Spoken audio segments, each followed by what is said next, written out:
Bismillah ar-Rahman ar-Rahim. Brothers, sisters, Assalamu alaikum and good afternoon. As you can see, we have a truly talented group of people who are going to speak. There is one person missing at the moment. There's another workshop going on. It could be worse. In that workshop, the moderator is missing. So at least your moderator is here and we can get going. Before I do I'll probably introduce each individually. They'll get a chance to speak for about 10 minutes. And if we stick to 3, that means we've got more time for questions and answers, inshallah, afterwards. The topic today is covenants, treaties, the nation state, and Muslims in the global order. And I've got to confess, I don't really know what that means. But nonetheless, we're here today, and we're going to be covering it. Fortunately, these chaps do know what it means. I'll just say one thing before we start. Always a great event, a great initiative, and I think this country and Sheikh bin Baya especially need to be congratulated for all their efforts in bringing us here for these few days to share precious time. I'm pleased to say, as you can see for yourself, the fourth and final speaker has indeed turned up. He was just finishing his dessert. That's one of the problems here. When the desserts are so lovely, you think, okay, I've got to speak, but I've got to finish this dessert first. Welcome, Brother Abdul Hamid. I just want to say one or two very quick things. This really, in some ways, is about the Islam and the kind of global order, its role in that global order. But I just want to go to local for just one moment. And I just want to focus for a moment on what you might term Muslim minority countries, places like the UK. And just to say that this is a brilliant event. Why? Because it brings so many people together from different backgrounds, different religions, different ethnic groups, different tribes. It brings them together to create some kind of common understanding. One of the great challenges we have in my country, in the United Kingdom, and it's a challenge that will remain for some time, is that there are far too many areas where, unfortunately, this interaction does not take place. We have a challenge of segregation.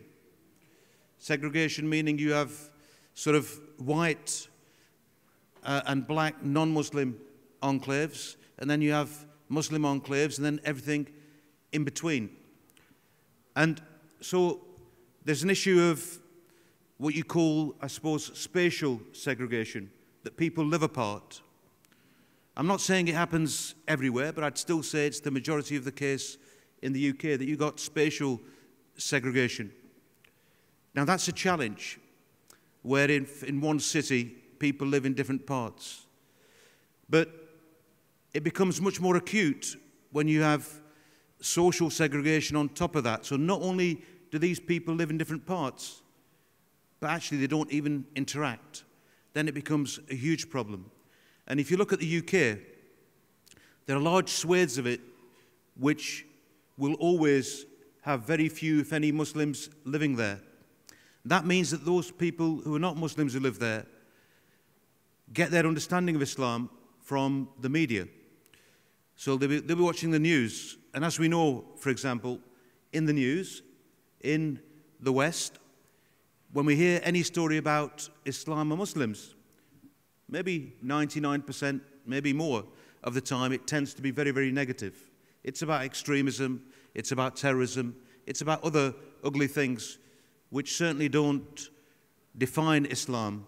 But for those people who never interact with Muslims, it defines Islam for them. So you can't blame those people for having a negative image of Islam. But then that is the challenge. How do we reach out to those people to make sure that we engage and we create that understanding. And only by doing that, I think, will we really defeat once and for all the ugly, negative, Islamophobic stereotype that exists at this moment in time. Today we have some very learned scholars from different parts of the world. The first speaker is Dr. Craig Considine, who is president, according to the, I don't know how good your eyes are, but it says president. I thought it was Donald Trump, but anyway, he is president. We'd rather have you, by the way, Craig. No disrespect to any Republicans. Well, I think they'd be glad as well. But just to say that he's a very honest chap.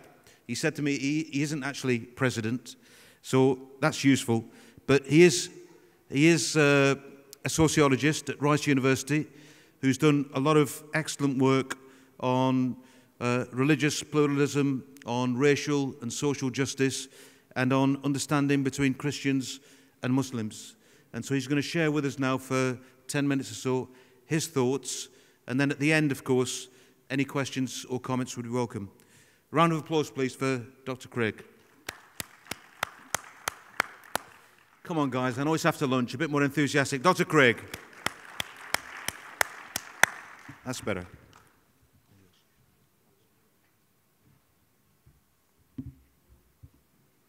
Assalamu alaikum, peace be with you all. It is a pleasure and honor to be here, my first time in Abu Dhabi. I'd like to thank all the organizers for putting on a fantastic and an enriching event. As Shah had mentioned, I've done a bit of research on the life and the legacy of Prophet Muhammad, someone as a Catholic who I have grown to admire not only through my personal scholarship, but also through my interaction with Muslims. What I want to talk about today is a set of documents popularly referred to as the covenants of Prophet Muhammad with the Christians of his time. Throughout the last couple days, we've heard a lot about the Constitution of Medina, a revolutionary, anti-racist document that is for the whole of humanity. The covenants, on the other hand, is something that has come to surface in recent years, largely through the excellent work of a scholar from Canada named John Andrew Morrow. He wrote the book, The Covenants of Prophet Muhammad with the Christians of his time.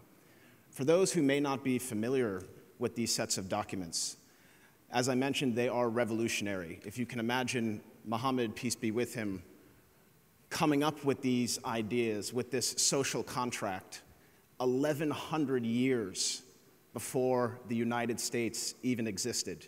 Everything in these covenants can be found in the Constitution of the United States. What Muhammad did, the following. I'll just outline some of the text of the covenants themselves. One thing he said, no churches shall be harmed. If a church falls into repair, it is obligatory upon Muslims to engage with the Christian community to make sure that they have a safe space to worship. What we find in the covenants, and Muhammad stated this beautifully and explicitly, he said, if one community or if one individual is facing a challenge, the entire community is also facing a challenge. So he was teaching that we are mutually dependent upon one another. We are only as good, or we are only as progressive as, let's call it, our weakest link. Other issues that the covenants raised. Christian bishops, Christian monks should be free to practice their faith according to their own conscience. Women were not forced, Christian women were not asked to or forced to convert to Islam. I highly recommend everyone in here checks out these covenants. That is just a quick snapshot. But let me pull back and talk to you in a sociological context. As you can see there, I am a sociologist, not a president. The two terms I want to talk about, one, religious pluralism, and two, the idea of a civic nation. So let me start with religious pluralism. Let me be clear. Religious pluralism must be differentiated from religious tolerance. Two different things. Some of you may be parents in this room. I know a lot of you are. When you tolerate a child, there's something negative about that. There's something standoffish about religious tolerance. People are allowed to live in isolation, or let's call it to each his own. Religious pluralism, on the other hand, is the energetic engagement with religious diversity. The energetic engagement with religious diversity. It's not a concept. It's a process. It's a lifestyle. The covenants embody that beautifully. Religious pluralism is the encounter of commitments between perceived groups that have differences. Another way of looking at it, I tell my students this back in the United States. When you think about the term religious pluralism as a process, I want y'all to leave here with an acronym. I call it DEUCE, like the number 2, but also a peace sign. DEUCE stands for, the D is dialogue. Muhammad, in envisioning this idea of a nation state, of a Muslim state, of the Ummah, he made space for Christians. He was explicit about that. He wanted people to dialogue. Dialogue is the first step at chipping away some of these misperceptions and these stereotypes. Simply breaking bread with people. The lost art of sitting down with people that you may not be familiar with, sharing a meal, sharing a story. Once you've started the conversation, you can start to educate one another. That's when you bring in the books. That's when you bring in the philosophy. This is where you try to synthesize different religious traditions, different nationalities, and different cultures. Once you can educate, truly educate, then you can come to a point of understanding. You can read a book, but that doesn't really mean that you understand that book. You start the conversation, you educate one another, then you can see each other in the spirit of humanity. You can see each other eye to eye. Once you have that understanding, then we can start committing to sacred and shared projects with one another in the religious sphere and in the civic sphere. And the E of DEUCE stands for engagement. That's where we go out, different faith communities, different ethnicities, different cultures, different nationalities, and we do the work of God, of the Almighty, of our Creator in the public sphere. This is a way of life. It's a lifestyle. In the United States, we have this term common sense. The new common sense is religious pluralism. A lot of the divisions that we witness and that we experience is because we simply don't work hard enough to get to know one another. Religious pluralism cannot exist if there is not a civic state. And this is what Muhammad created in the covenants. With a civic state, an individual or community's sense of belonging is not predicated on race. It is not predicated on ethnicity. It is not predicated on religious beliefs. A civic nation is rooted in this idea that we are all protected by the rule of law. Muhammad treated everyone equally, and he made space for them in the Ummah. Christians are part of the Ummah. So the civic nation, it is the responsibility of the government to enact these laws, to enact the justice. If you have that, religious pluralism can flourish. I'd like to leave, let me see how much time I have. I'd like to leave y'all with two other key concepts that you can leave with. This idea of the Clash of Civilisations is something that I know a lot of you are familiar with. This idea that there's a Muslim world out there and there's a Western world out there and multiple worlds. This idea that these civilizations and these nations are in conflict with one another is simply inaccurate.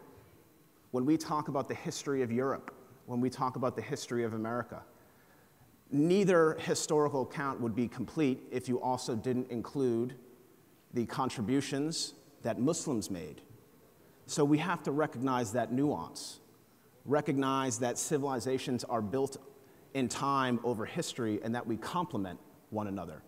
So remember to be in dialogue. That's what we're doing here. That's the beauty of this event. The whole world is represented here. And the last thing I want to leave you with is from the Pope, Pope Francis, who has been an ally of Muslims around the world. He refers to something that is similar to deuce. It's the culture of encounter. The culture of encounter. How can we learn if we don't meet one another? It's quite simple. I was talking with Reverend Patrick McInerney from Australia over lunch. And we said, both of us are Catholic, and we said the most important educational tool is human interaction, human experiences.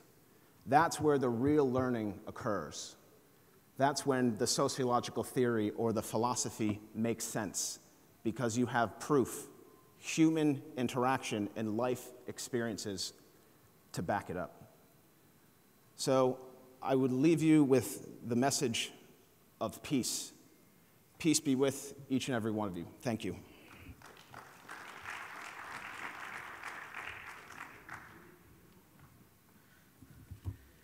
Craig, you've got to promise when you, during the Q&A at some point, you say y'all again, because that's, is that a southern thing? Is that southern? It's Texas tea, yeah. No, it could be worse. It could be a South African accent, but sorry, that's a private joke. Just introduce the next speaker now, who, again, very kind and honest enough to say that Professor shouldn't be there. This is the beauty about coming to this event. You get promoted from president to professor and elsewhere. But the important thing is the work that Dr. Alion has been doing for a number of years, which is on the reception of Muslims in Europe, so Muslims in the modern era in Europe. He's also done substantial work on Christian and Muslim understanding, and also on Judaism as well. And he is going to be speaking in French, so if you've got your devices on, unless you're obviously French speaking. So can we have a round of applause, please, for Dr. Alion?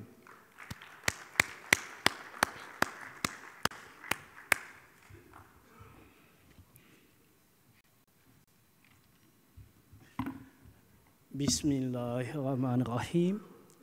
Assalamu alaikum wa rahmatullahi wa barakatuh. Je vais faire ma présentation en français. Je suis plus à l'aise en français, donc je vous prie de m'en excuser pour ceux qui ne parlent pas cette langue. Et je vais commencer par un mot de remerciement à l'endroit du cher Bin Baya pour l'initiative de ce forum, pour l'idée même de pouvoir nous réunir pour discuter de la paix qui est un sujet très très important et très sensible dans notre géopolitique actuelle. J'ai aussi une pensée pour les organisateurs qui m'ont invité, à qui je dis grand merci pour leur accueil, pour leur disponibilité et pour leur accueil et leur disponibilité. Je voudrais aborder la question par rapport à la réception de l'islam en Europe, à l'époque moderne. Et à travers cette question, essayer de voir avec vous comment on peut analyser concrètement, conceptualiser, c'est ça véritablement ma démarche, comment on pourrait conceptualiser la situation des musulmans en Europe.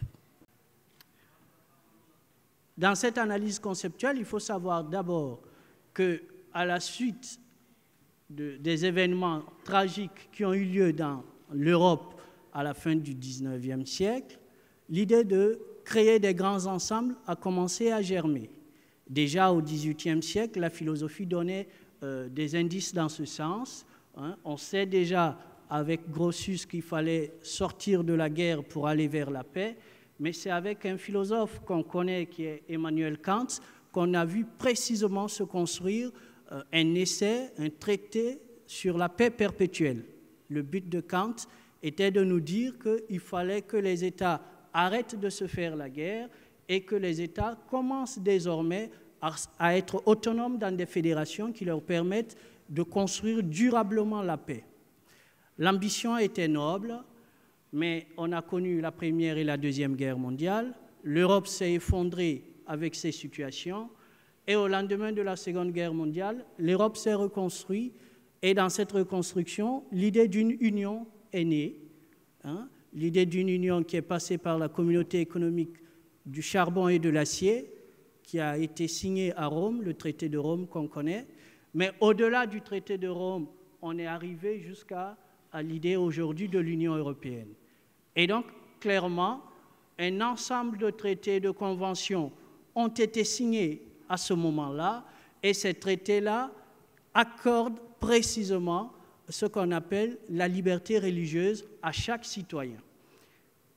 Maintenant, le contexte évolue parce qu'au lendemain de la Seconde Guerre mondiale et avec la reconstruction, on assiste à une immigration vers l'Europe de populations d'origine musulmane, de pratiques et de confession musulmane, et ces populations-là doivent être également prises en charge par ces conventions-là, doivent être respectées dans ces droits.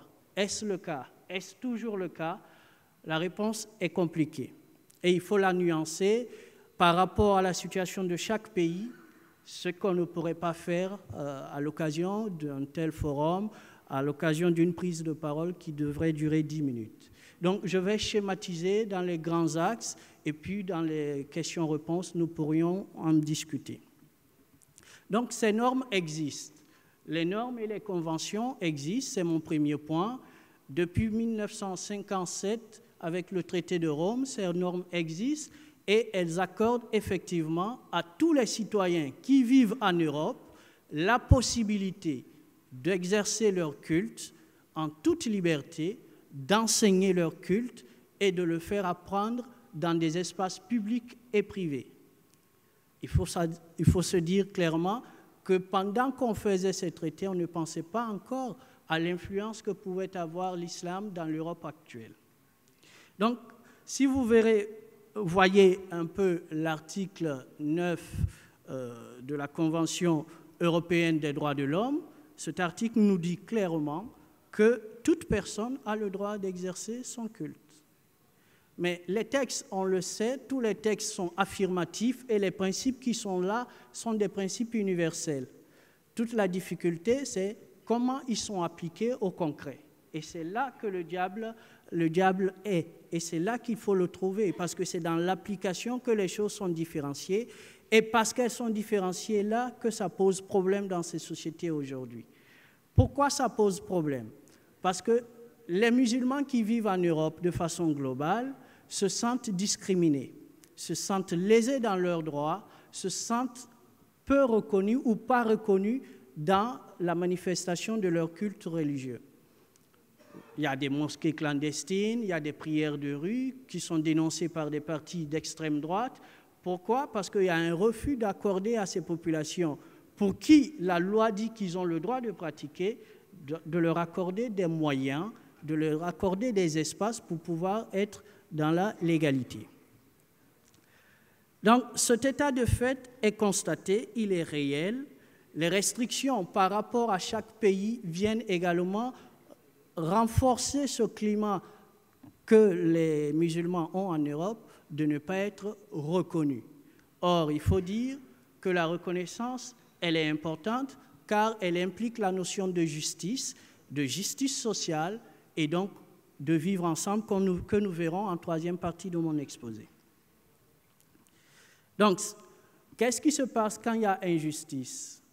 On va se retourner autour de l'idée de communauté comme quelque chose qui est la propriété, la singularité, qui constituerait une sorte d'immunité pour la personne qui la protège. Et cette communauté, on va la brandir en étendard, au lieu de s'ouvrir et de vivre dans un vivre ensemble qui est harmonieux et ouvert. La difficulté pour ceux qui n'arrivent pas effectivement à transcender ces difficultés-là, c'est de se référer à leur haine et à la violence. Et c'est pourquoi il faut le dire ici encore, que le djihadisme, s'il peut se réclamer de l'islam, le djihadisme n'est pas la vérité de l'islam.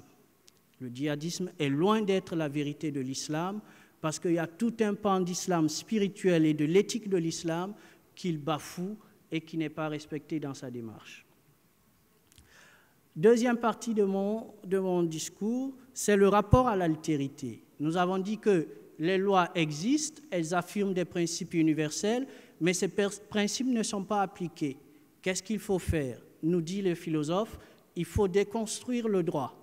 Parce que la déconstruction du droit permet d'affirmer un principe indéconstructible, c'est la justice. Et c'est grâce à la justice que nous parviendrons à la paix.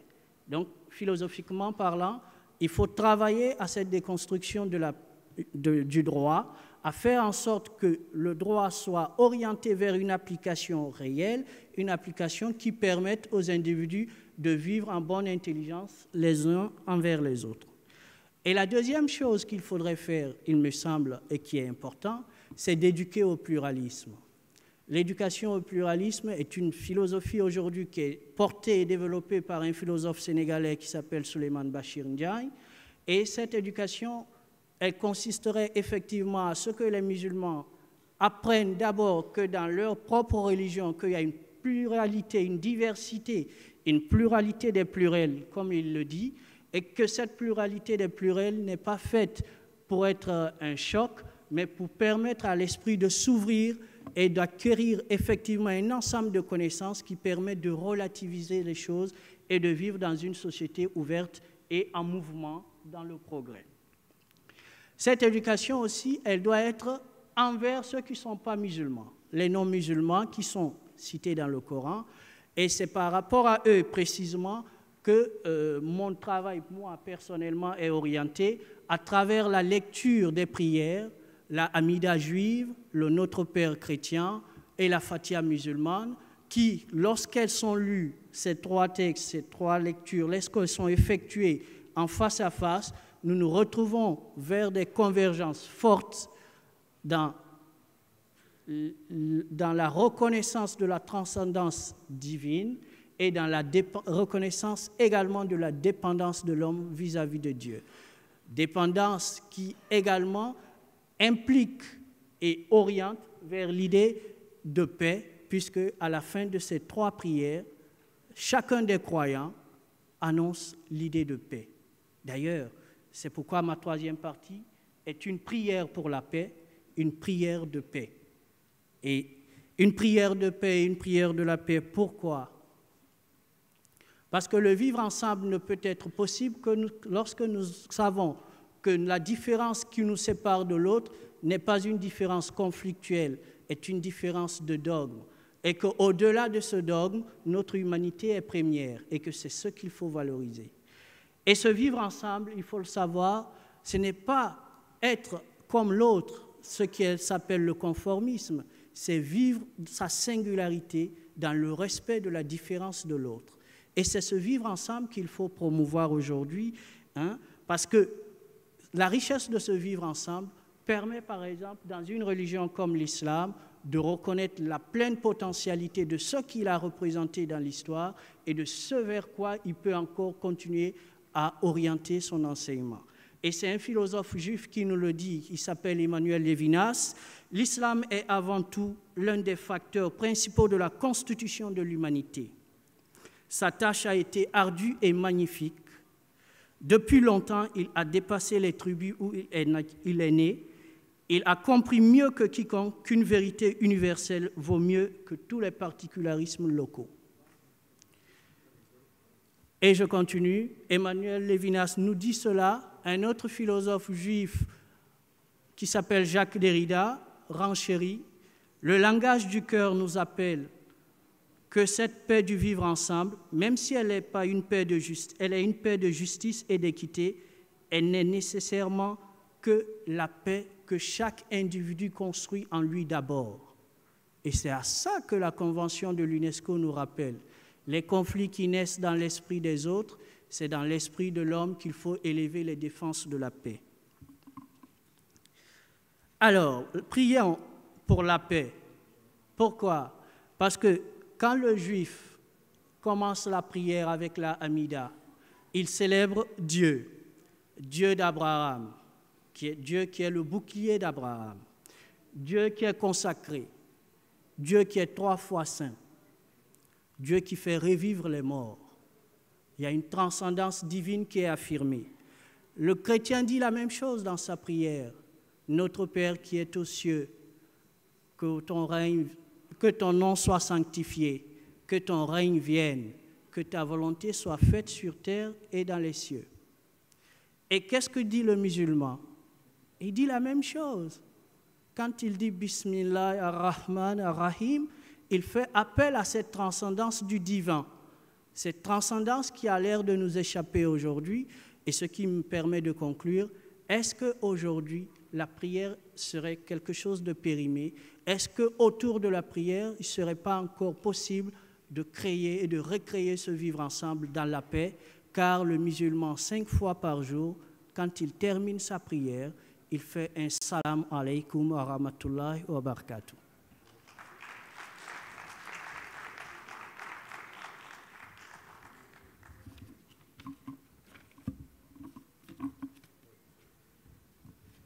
Thank you for that great contribution.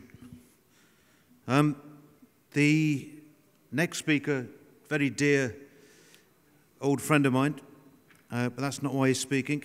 He's speaking because he is the director of the Dar al-Hadith Al-Hassaniya Institute in Morocco, which was set up, I believe, by royal decree in 1964. By His Majesty, Zen Majesty, King Mohammed II. In 2005, it kind of refocused somewhat again to deal with the challenges of the time and really, I think, focus on Islam and enlightenment. And he's somebody who's been on this journey, certainly with Sheikh Abdullah and others, for the best part of a decade or so. So without further ado, a round of applause, please, for Dr. Abdul Hamid Achak.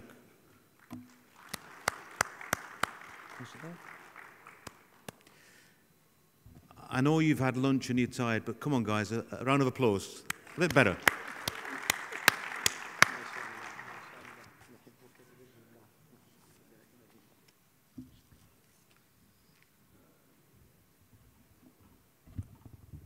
بسم الله الحمد لله والصلاة والسلام على جميع الأنبياء والمرسلين.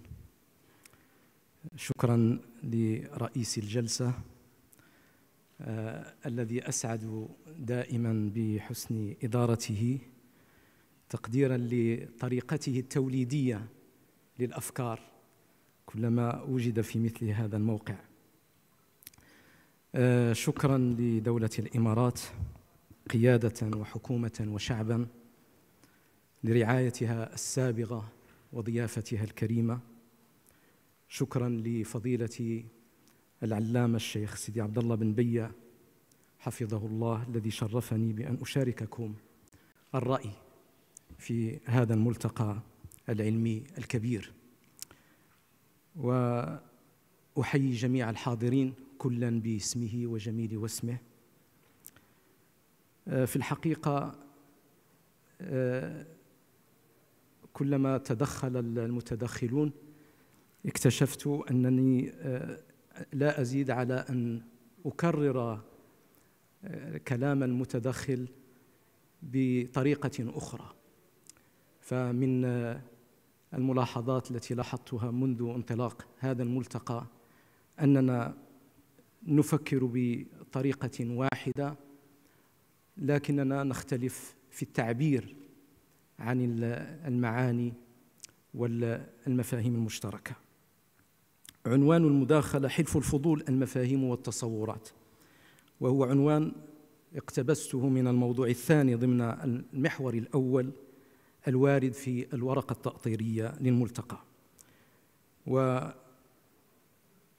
يروم تحديد البنية المفاهيمية وإبراز القواسم المشتركة بين حلف الفضول الأول وبين حلف الفضول الجديد المتطلع إليه.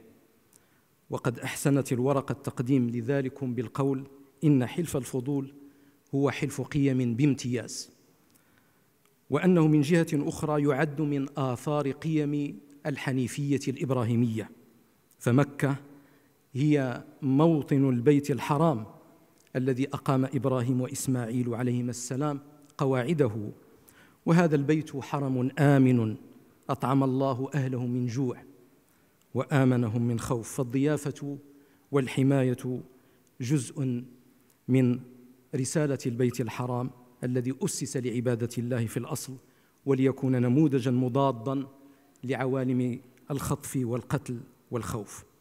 انطلاقاً من تلكم المعالم اخترت أن أجعل مرام هذه الورقة محاولة استنباط واستثمار. أما الاستنباط فغايته استفادة معاقد المفاهيم التي انبنى عليها حلف الفضول، مما يمكن أن نصطلح عليه بمرجعية التأسيس. وأما الاستثمار فمقصده استشراف آفاق إعمال هذه المفاهيم المستفادة إسهاماً في علاج الأزمات الاجتماعية المعاصرة، وذلك فيما عنونته بالمقتضى والمنهج. ونظراً لضيق الوقت سأقتصر على عرض الفقرة الأخيرة، وهي ثمرة هذه الورقة المتعلقة بالمنهج أو كيف السبيل لبناء مجتمع الخير والمعروف استلهاماً من قيم حلف الفضول. إن واقع المجتمعات اليوم أيها الأفاضل يشي بأنها تعاني من أزمة اهتراء بنيتها، ولن يعدم المتأمل دلائل على ذلك في الصعيدين المحلي والدولي. فعلى الصعيد المحلي يمكن أن نمثل بمؤشر اختلال منظومة الحق والواجب، ومن مظاهره غلبة الفردانية التي تتجلى في ممارسات غير أخلاقية تعكس الحرص على المنفعة الخاصة أكثر من المنفعة العامة، ومنها الاحتجاجات المتطرفة طلباً للحقوق مع الاستنكاف عن الواجب. وأما على الصعيد الدولي فلا أدل على ذلك الاهتراء من انهيار المسؤولية الأخلاقية في كثير من القرارات المتصلة بإدارة هذا الكوكب. هذا الكوكب كوكب مريض، كوكبنا مريض وعالم متصدع. إننا نمضي صوب الكارثة كما يقول إدغار موران قديما، والتي من تجليات هذا المآل الكارثي تصاعد نسب الفقر والمجاعة والبطالة والهجرة واللجوء، وتزايد ظواهر الجريمة والكراهية والعنف المضاد، وهذا قليل من كثير من أعراض الداء.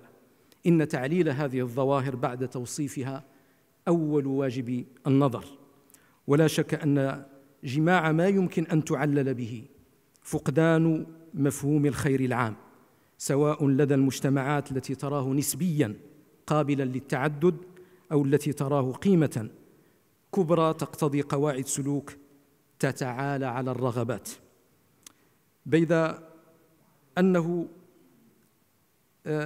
الخير والمعروف متى صور مفهوماً عملياً إجرائياً يضبط إشباع الرغبات في حدود معقولة لا يورث النفس طمأنينة والمجتمع سكينة، فيجعله مهيئاً لحياة أفضل، ويجعل فيه سعة لإبداع وسائل توسع بها نوعية الحياة. الكل يتكلم هذه الأيام عن فشل النموذج الحضاري التنموي الذي أسست عليه مفاهيم التنمية في العالم، لأن هذا المفهوم له اتصال بهذه الأزمات التي نتحدث عنها.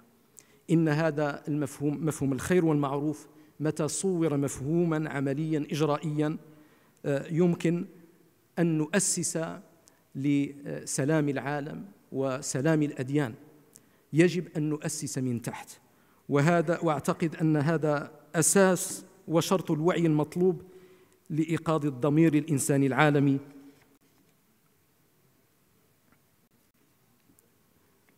كما يقول العلامة الشيخ سيدي عبد الله بن بية: إن صحوة هذا الضمير ضرورة اليوم لإعادة كتابة دستور للفضيلة وللتذكير بحقوق الإنسان من جديد التي يستحقها الجميع.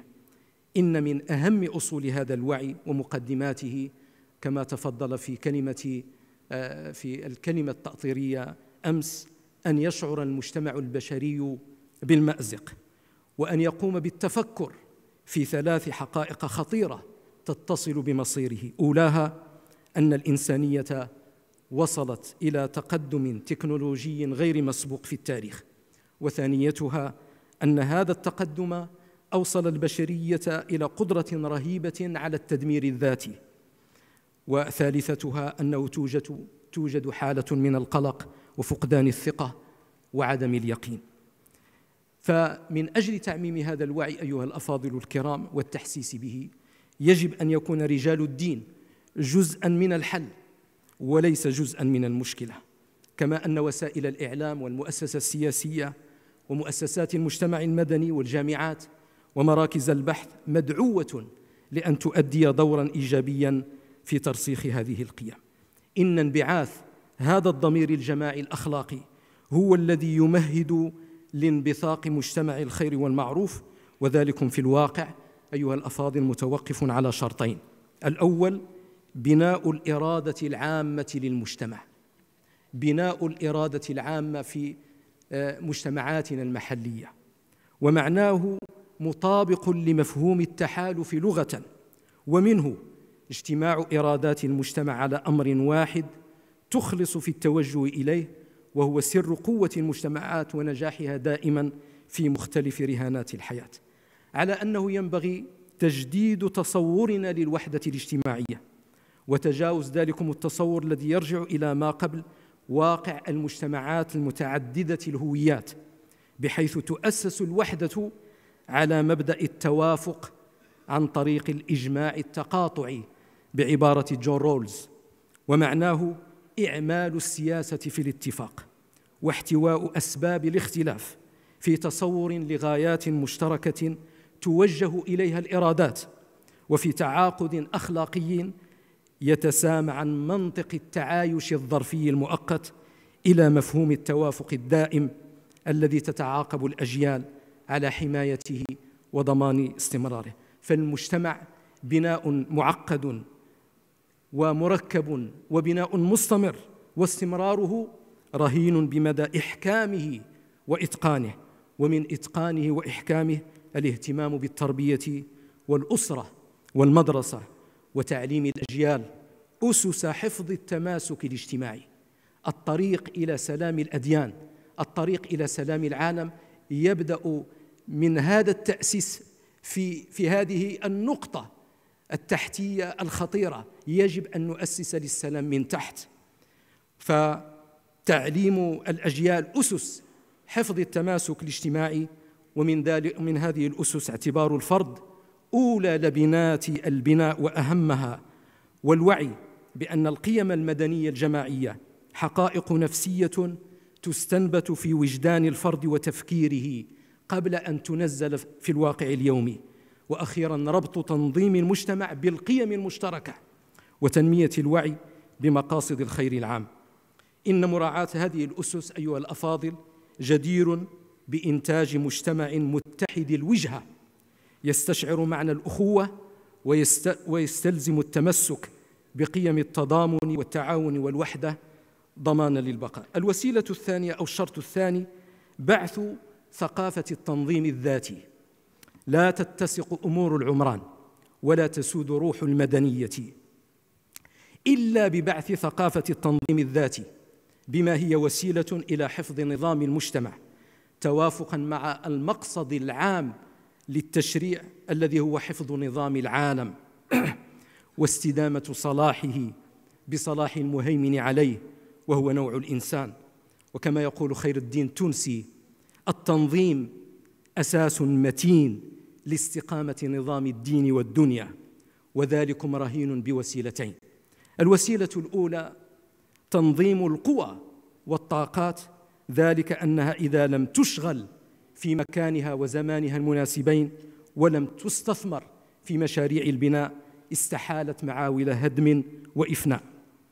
والوسيلة ولذلك كان تنظيم الطاقات ضروريا في بناء مجتمع الخير والمعروف واستدامة صلاحه، إذ يشعر الأفراد بقيمة العدل، ولذلك قيل التنظيم عمود العدل. وهذه من المقولات التي بنى عليها الشيخ خير الدين التونسي كتابه الشهير. الوسيلة الثانية إقامة المؤسسات، ذلكم أنه لا يمكن تصور انتظام القوى إلا بوجود مؤسسات اجتماعية تضطلع بذلك، إذ هي الضامنة حماية المجتمع من التفتت والتآكل وتوجهه نحو استثمار طاقاته.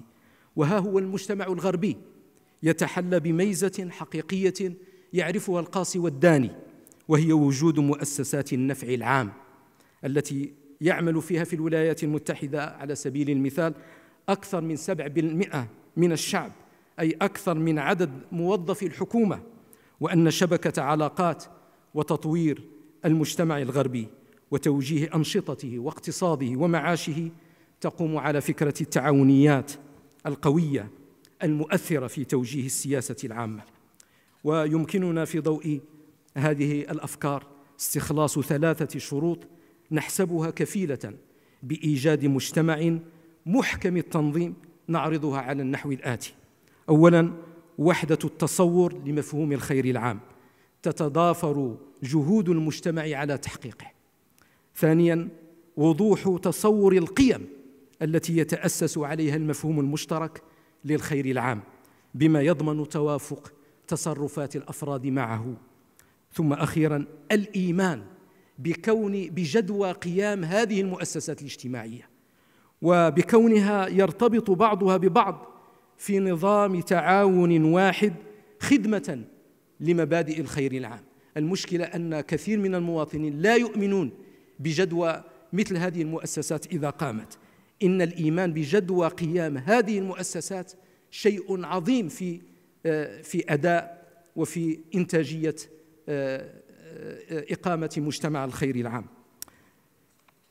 إن هذه الشروط هي التي يكون بها المجتمع خيراً حسن التنظيم كما نظر لذلكم جون رولز، يضمن لأفراده وإن اختلفت قناعاتهم أن يعيشوا في ظل احترام متبادل. في الختام أرجو دقيقة أو دقيقتين. ترى ما الدور الذي يمكن للإيمان أن يقوم به في سياقنا الكوني الراهن ليكون ذا وجه إنساني مفعم بمعاني حلف الفضول وقيمه؟ إن فيما وراء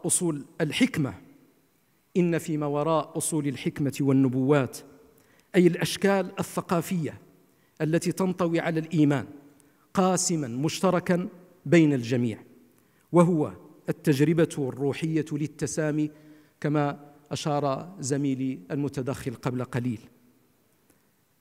هذه التجربة الروحية للتسامي موجودة في كل الأديان، والتي يكادون يشتركون في التعبير عنها من خلال الخروج من النفس والتفتح على الغير والشعور بآلامه وآماله.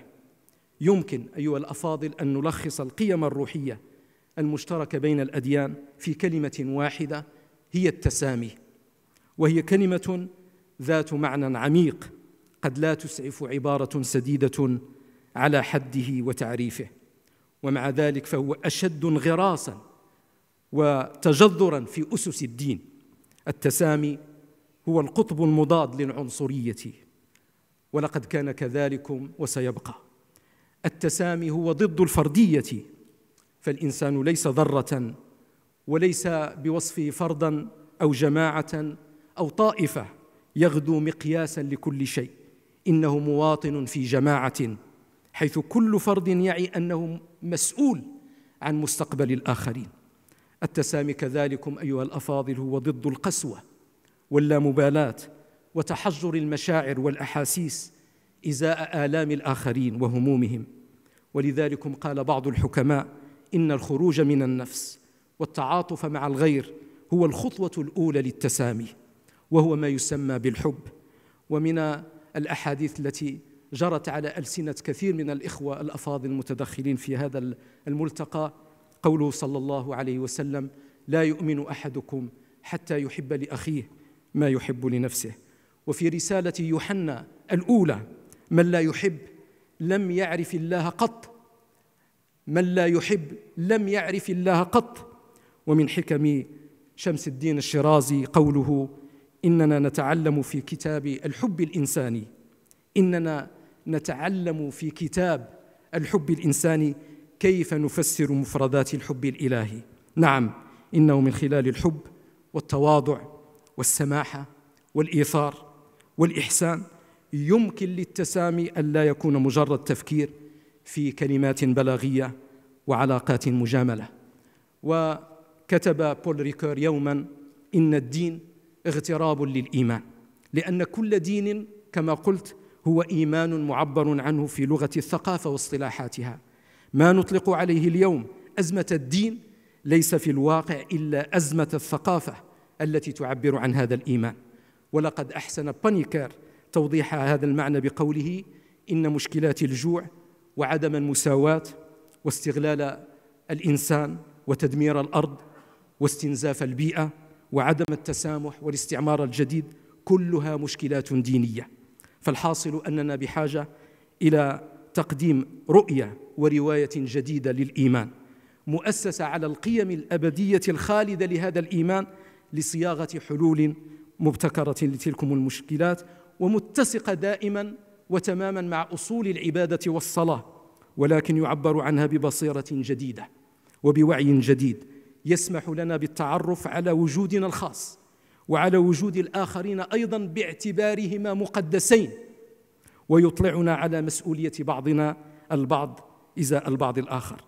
إن قمة شعور الإنسان بهويته وإخلاصه لدينه ونفسه أن يشعر بمسؤوليته إزاء الآخرين، وإن التلاقح الخصب بين الثقافات التي تمثل مختلف الأديان له جمال وثراء ومكسب إنساني لا يمكن التنازل عنه من أجل أن نفرض على الآخرين شكل التعبير الذي ورثناه عن أوضاعنا الثقافية. شكراً على حسن استماعكم، والسلام عليكم ورحمة الله.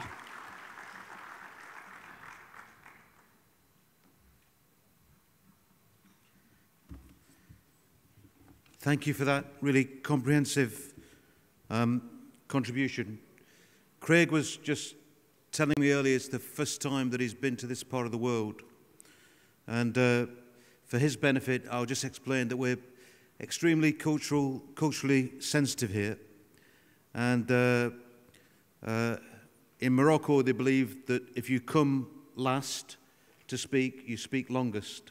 So that's why that went on as long as it did. In the spirit of cultural sensitivity, we'll move to the Irish. And I mean, on a serious note, it's very frustrating because each one of these speakers could probably speak for an hour, and all of it would be incredibly valuable, and you'd have lots of questions.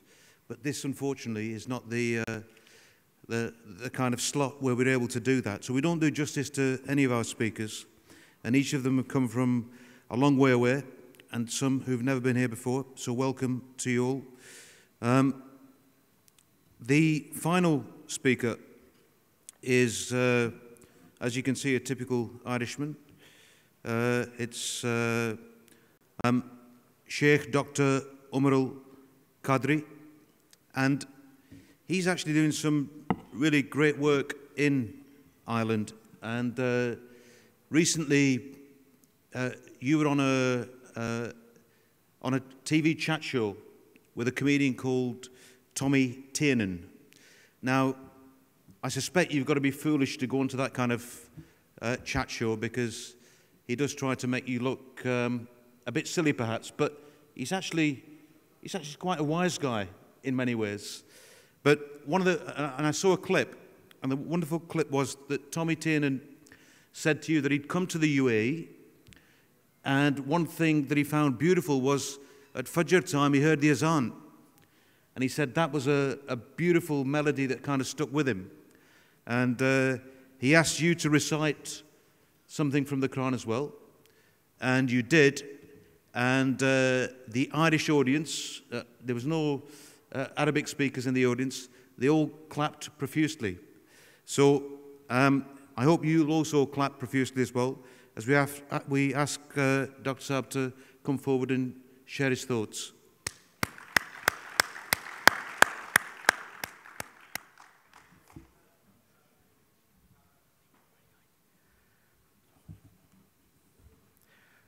بسم الله الرحمن الرحيم الحمد لله رب العالمين والصلاة والسلام على أشرف الأنبياء والمرسلين وعلى آله وأصحابه أجمعين. Distinguished guests, faith leaders and friends, Assalamu alaikum wa rahmatullahi wa barakatuhu. It is an honor to address you on the platform of the Forum for Promoting Peace in Muslim Societies, which is undoubtedly a historical and perhaps one of the most significant initiatives in our era to revive the true classical traditional spirit of Islam, the spirit of religious pluralism and the spirit of accepting diversity. Covenants, treaties, and alliances have played a fundamental role in order to determine human behavior and attitude, human behavior with each other, human interactions with each other.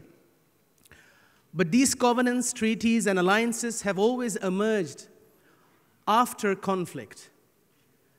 People have come together.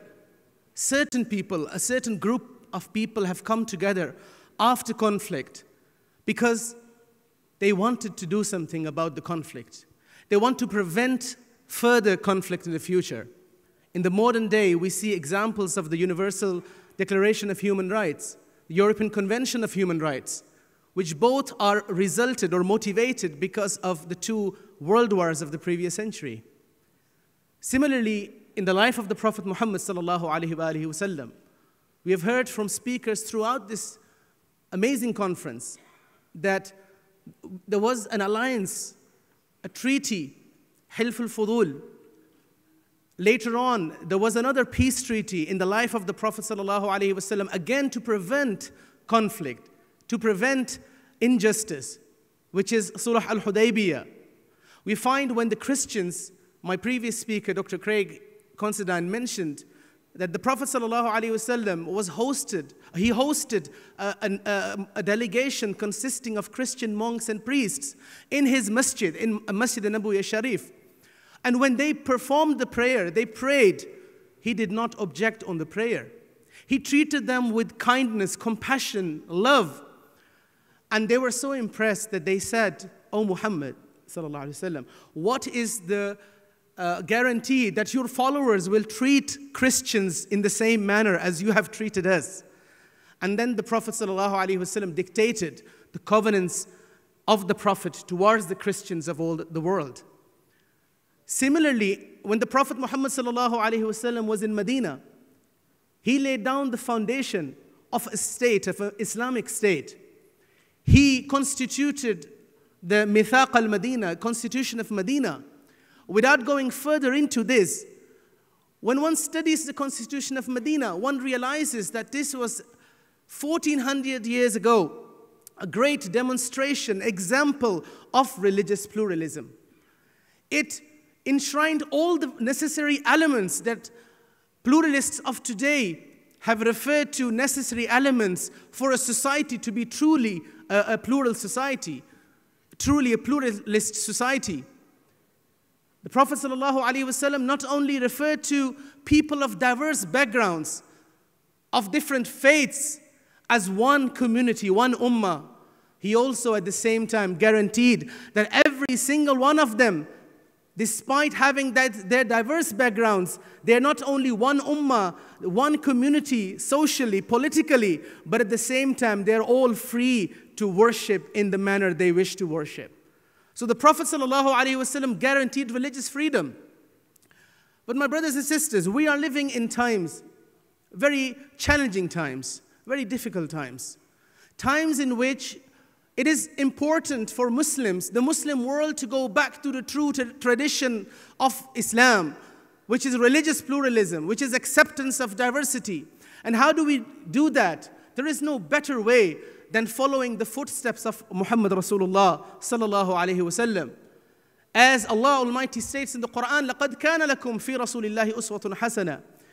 When we look at the Prophet's life, one of the most amazing things, he had many qualities, but one of the most amazing quality that he possessed in his personality was that he was a man of great akhlaq. He was a man of great moral excellence. In fact, Allah Almighty refers to this great moral excellence as وَإِنَّكَ لَعَلَىٰ خُلُقٍ عَظِيمٍ. Allah Almighty praised this moral excellence of the Prophet Muhammad sallallahu alaihi wasallam. We look into the life of the Prophet, his teachings. He was asked, who is the best believer?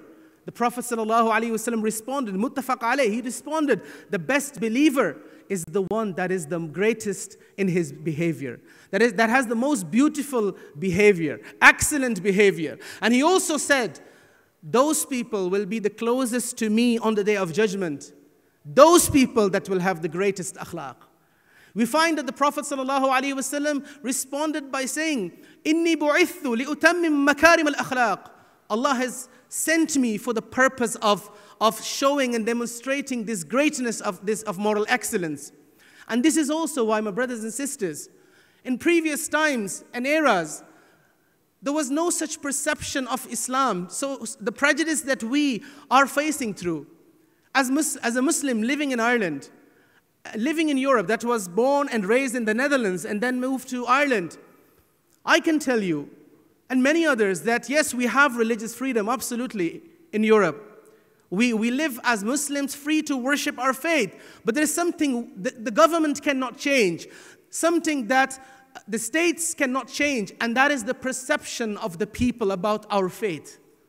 That is something only we can change. That is something that is our responsibility. And we have failed as Muslim immigrants living in those countries that despite being there for 40 to 50 years, we have failed in demonstrating the true image and spirit of Islam. When people draw caricatures of the Prophet Muhammad sallallahu alaihi wasallam, our response is a response of violence. Our response does not in any way help to calm down and to ensure, and we don't even realize why are people drawing these caricatures. Surely if they had known who the real Muhammad is, sallallahu alaihi wasallam, they would never have drawn these images. Look at an example in front of you on stage, Dr. Considine, who is not a Muslim, but whose understanding of the Prophet Muhammad sallallahu alaihi wasallam is an authentic understanding. And that understanding has developed, of course, through studying, but also through interaction with Muslims. And we as Muslims need to understand when we are in the West, we are representatives of our faith.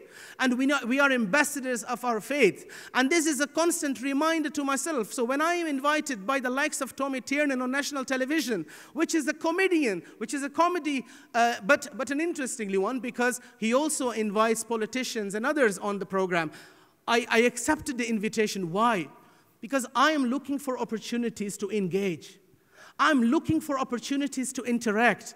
This is exactly what Rasulullah, what he did when he went to Medina. The Jews were fasting on the day of Ashur. He engaged with them, he interacted with them, and he asked them the reasoning behind their fast on that day. This is what we as Muslims need to understand. We need to engage and interact. And we haven't been doing that enough. And when we do engage, and people that draw these caricatures, people that disrespect sacred symbols of Islam, it is mostly because they don't know what is Islam. They have never experienced the real Islam. They have never experienced meeting someone who really demonstrates the beautiful akhlaq of Rasulullah sallallahu alaihi wasallam. There used to be a time in our Muslim history where you had the likes of Abdullah bin Mubarak. Abdullah bin Mubarak, a great muhaddith, he had a neighbor who was a Jew. And the Jewish neighbor put his house on sale. And the price he wanted his house to be sold was double the market price. So someone questioned him. He said, why are you asking double the price of the value of your house? He said, because whoever will purchase my house will also become the neighbor of Abdullah bin Mubarak. What is so special in Abdullah bin Mubarak? He said, Abdullah bin Mubarak follows a different faith. I'm a Jew, he is a Muslim. But he is that man, every single day, he sends his servant to my house to question and to inquire whether my family has fed, whether my family has eaten or not. And the reason he does that every time is so he only feeds his own family once he is sure that my family has eaten. This is Abdullah bin Mubarak. This is the kind of neighbors Muslims used to be, and we need to be. And we need to have people among us that have these examples. The Alliance of Virtue is an extremely historical, important document in my view. Why? Because every time, as an academic or as a Muslim speaker in academic circles, in ecumenical circles, in interfaith circles, I'm always questioned about, but what about these practices? The practices of Daesh, of those extremists. What do you say? Where are the Muslims that are speaking against it? And you know, for many years, I always used to refer to them and to the Marrakesh Declaration.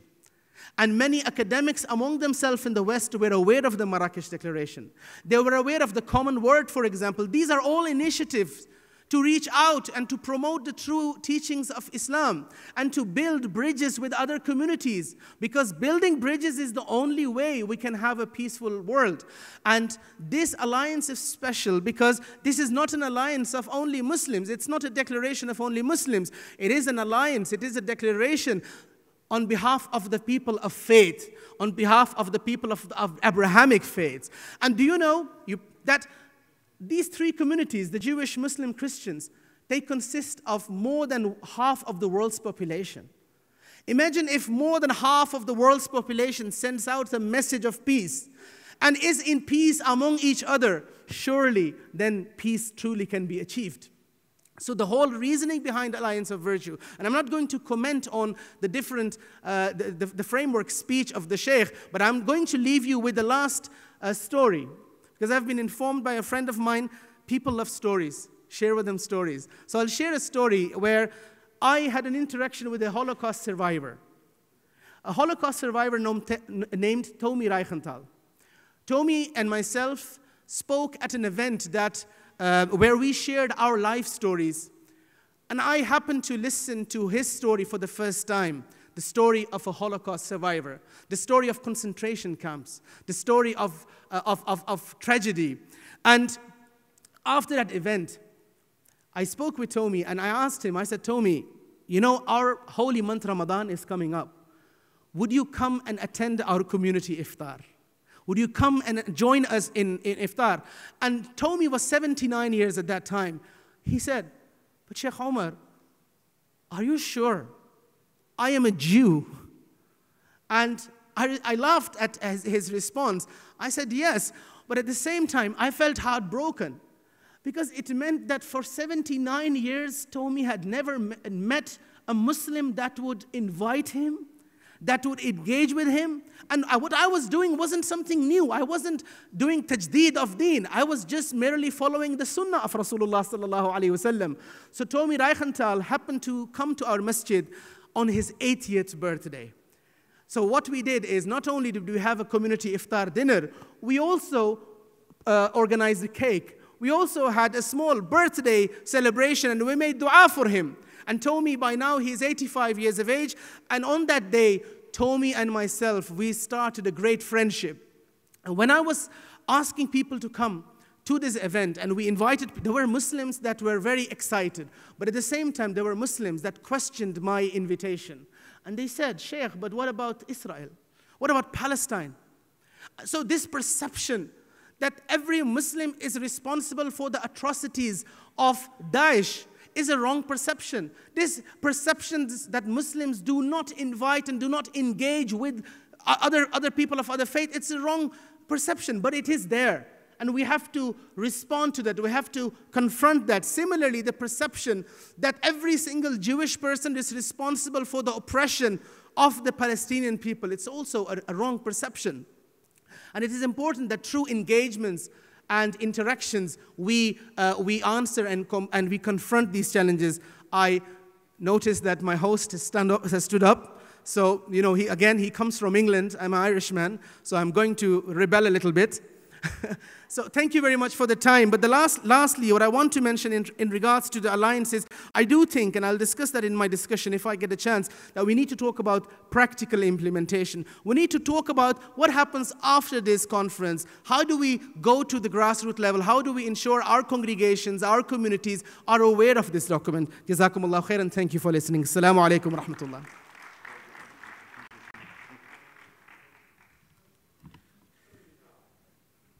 Can I just thank all the speakers? They've been really fabulous. I've enjoyed them all. I'm sure you have as well.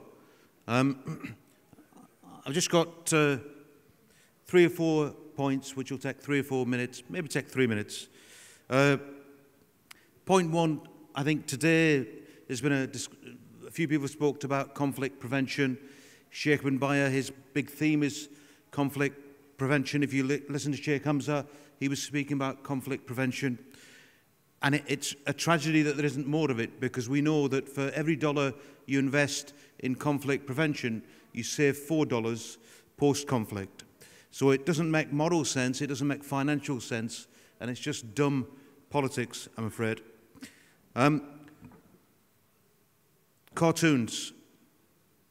What I would say is this, and I think the last speaker was touching on the Danish cartoons. If one assumes that the cartoonist is an Islamophobe, then I tell you what, he must be the most delighted and happiest Islamophobe in the world. Because what did he do? He sat there, he drew a dumb cartoon that represents nothing. Over 100 people died. I think probably all Muslims. Hotels were burned, homes were burned, pillaging went on, probably 20 Muslim countries were involved. And so, you know, it's not rocket science. Of course you can't control the provocation, but literally, for God's sakes, let's control the reaction. I mean, it's just unbelievable. And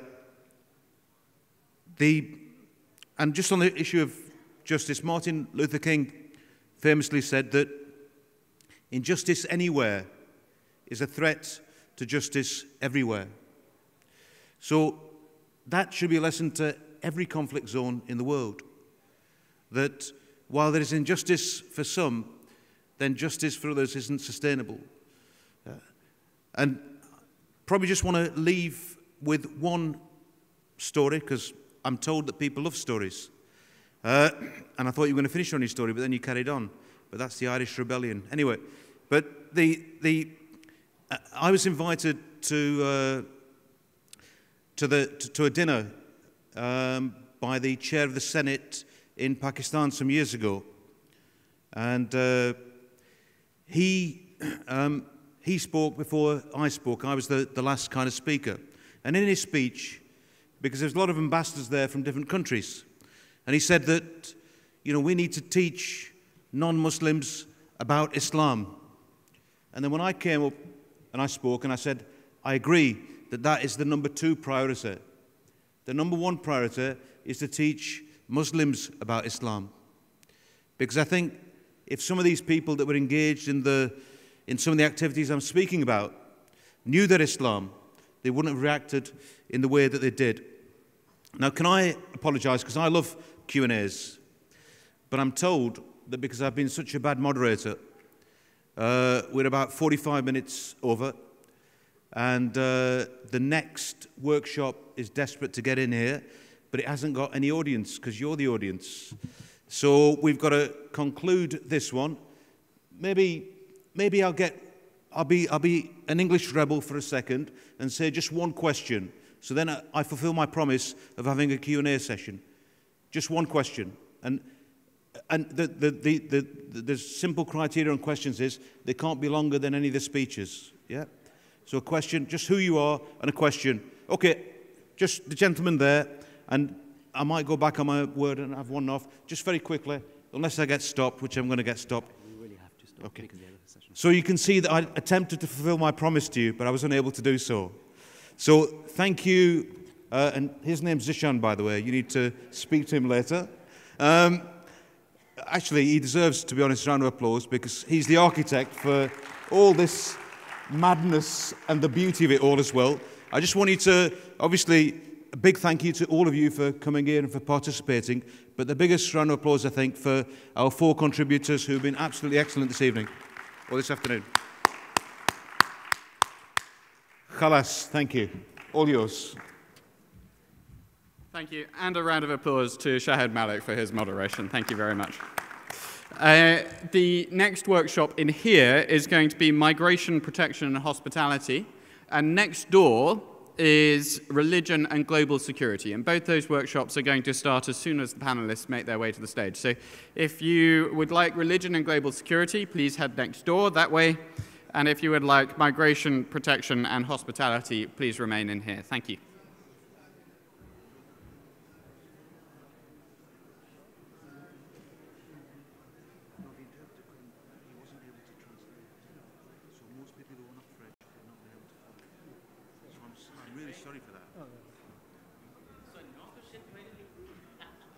Well, I tried, but you know.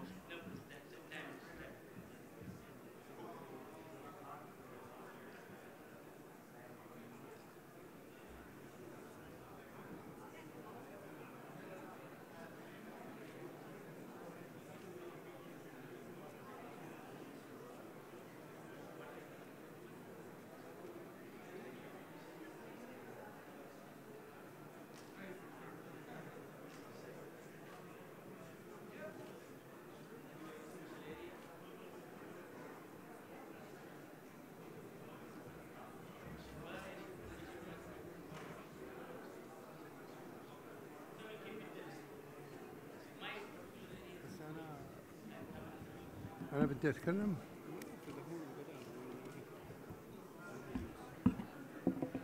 تبي زين ما شفتش الربع تبعك.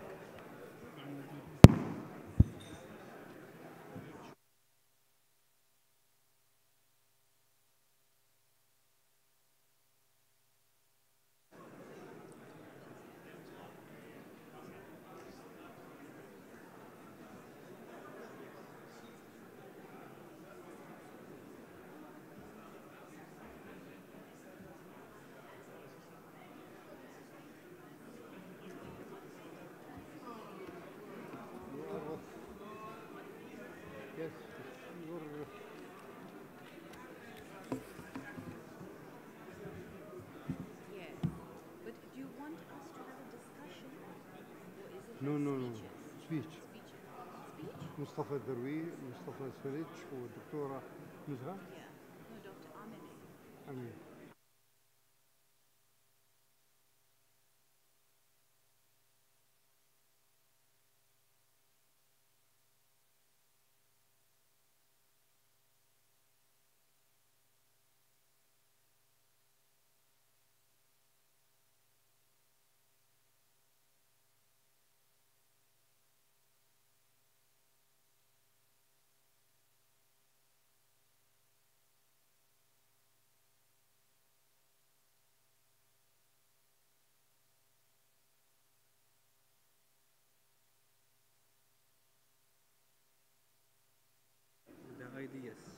بتحكي أفكارها. وين السيرش هذا؟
تفضل دكتور مصطفى.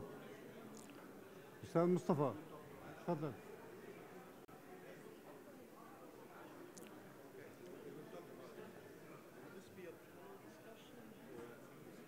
I will speak some minutes, then we'll go there. إن شاء الله. نعم. بسم الله الرحمن الرحيم. المرجو من الإخوة الجلوس في الأماكنهم.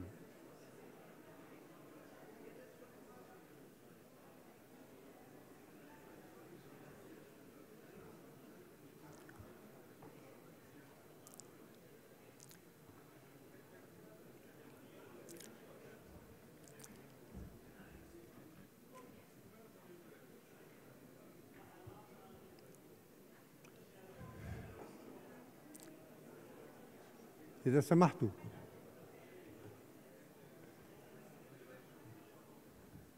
دكتورة نزهة. بسم الله الرحمن الرحيم.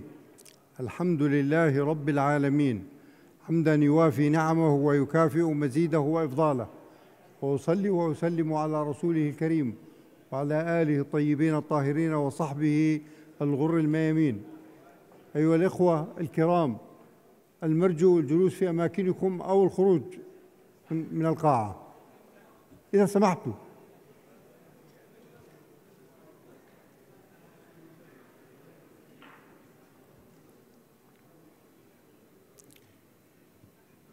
في بداية هذه الجلسة المباركة يسرني أن أتقدم بوافر الشكر وعظيم التقدير لدولة الإمارات العربية الشقيقة على استضافتها لهذا اللقاء الطيب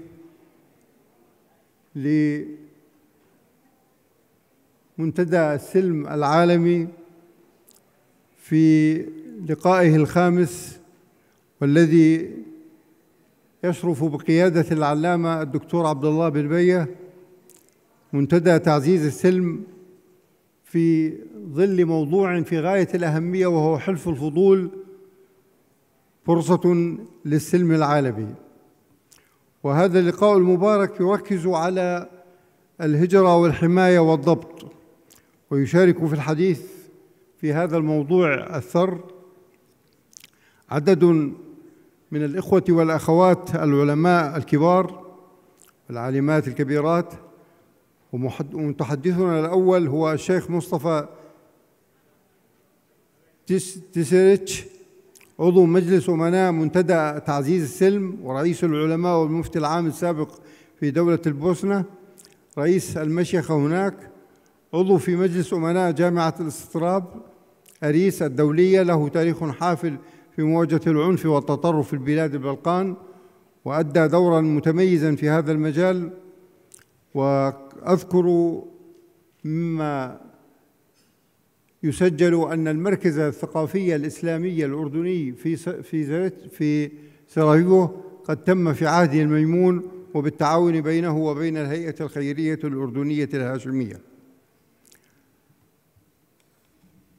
ولذلك هو من أبرز دعاة السلام والتعارف بين الأديان والثقافات.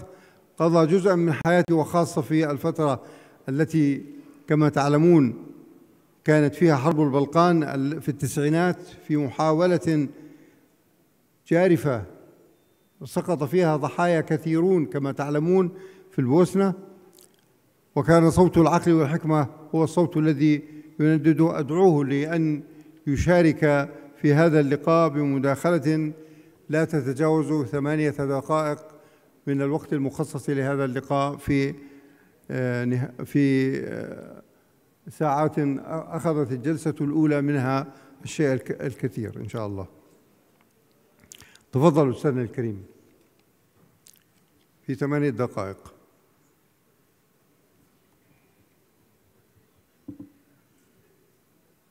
تفضل تجوا.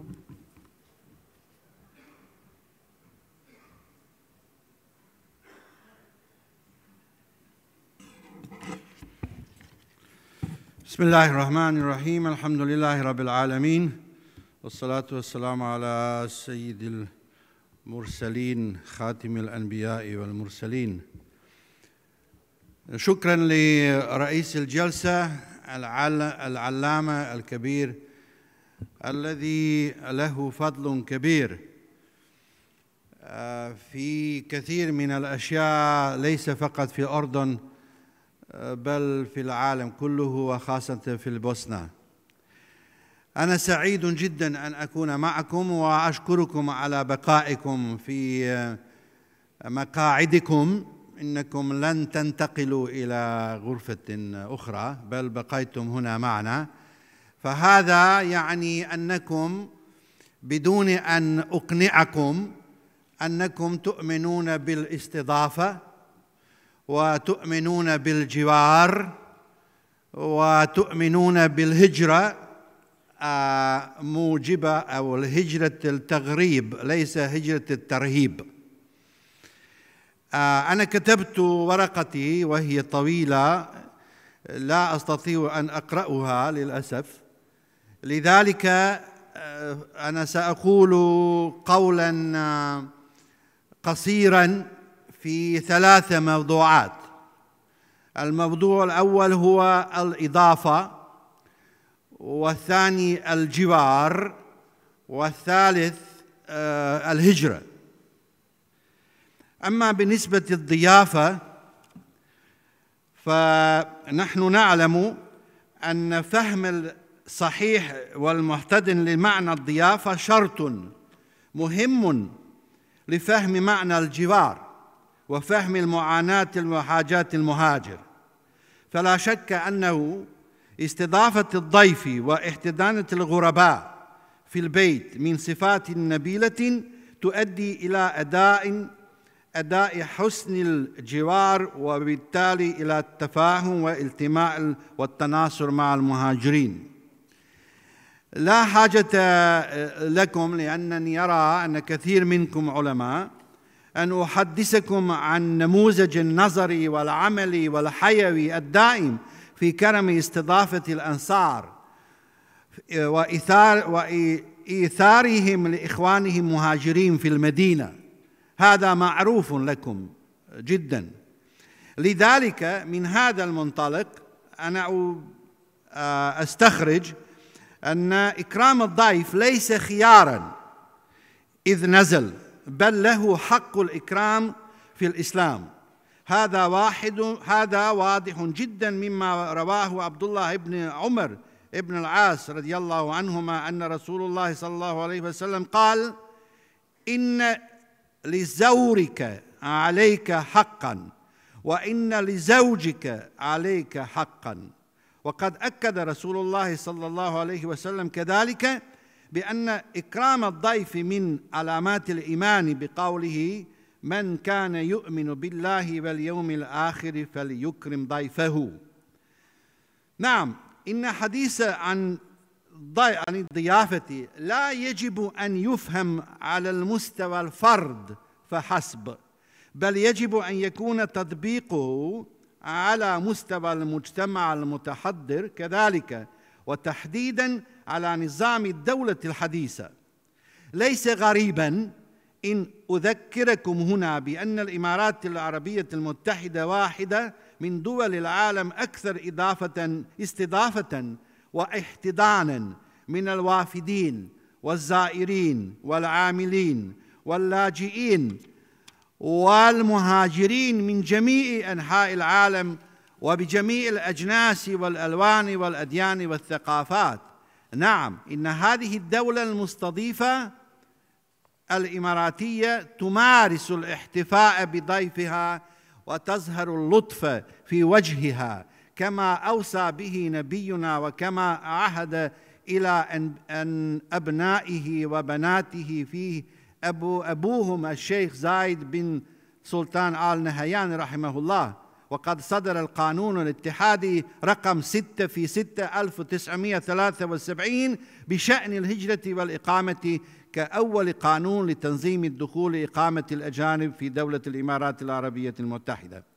بعد الحديث عن الضيافة ننتقل إلى حديث عن الجوار الذي لا تقل أهميته من أهمية الضيافة، بل نقول إن من حيث أن الجوار أعم من الضيافة فهو بذلك أهم من حيث الأمن والعام والسلام العام في العالم، بيد أن تصرف الفرد يسفر عن كيفية خلقه وأدبه في بيته أي في أسرته، فلذا تربيته نحو كرم الضيافة في بيته لها أثر كبير في معاملته الخاصة والعامة مع جيرانه.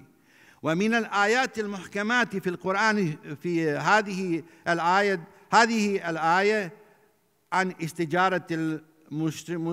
استجارة المشركين، قال تعالى: وإن أحد من المشركين استجارك فأجره حتى يسمع كلام الله ثم أبلغه مأمنه ذلك بأنهم قوم لا يعلمون.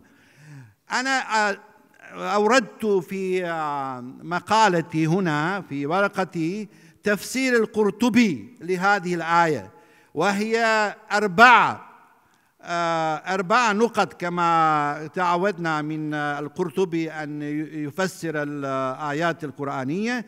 لا وقت لأقرأها جميعا، لكن أنا سأطرح لكم هنا استنباطي من هذه أربعة، خاصة بما يتعلق استجارة، لأن بعض المفسرين قالوا أن هذه الآية منسوخة بآية أخرى: فاقتلوا المشركين. فهذا أنا أريد أن أنبه عليه على العلماء، كيف أورد القرطبي المجاهد وقال أن هذا ليس منسوخة بل هي محكمة إلى الأبد. وهذا ما قاله هنا، لأن النص القرطبي بتفسير هذه الآية له أهمية كبرى في سياق حديثنا عن الجوار في هذا الزمان، وذلك من ناحيتين رئيستين. الناحية الأولى أن هذا التفسير يمثل التجربة القرطبية الأندلسية العملية التطبيقية من حيث تعايش المسلمين وانجسامهم واندماجهم مع الآخرين وهم في موقع القوة لا موقع الضعف.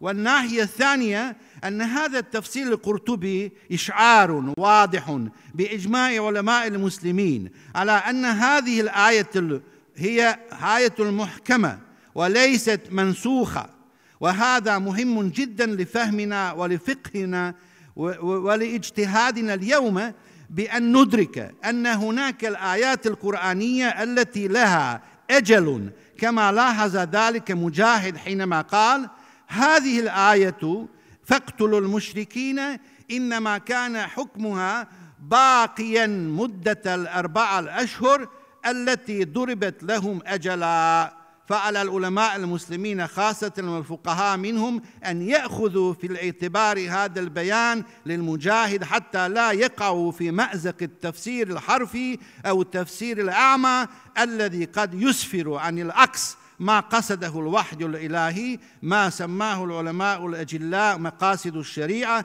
بما فيها مقصد مصلحة المسلمين واستحسانهم من أجل الأمن والسلام في العالم. طبعا في هنا كثير من علمي وحكمتي وكثير، لكن ليس وقت لأطرح كل شيء.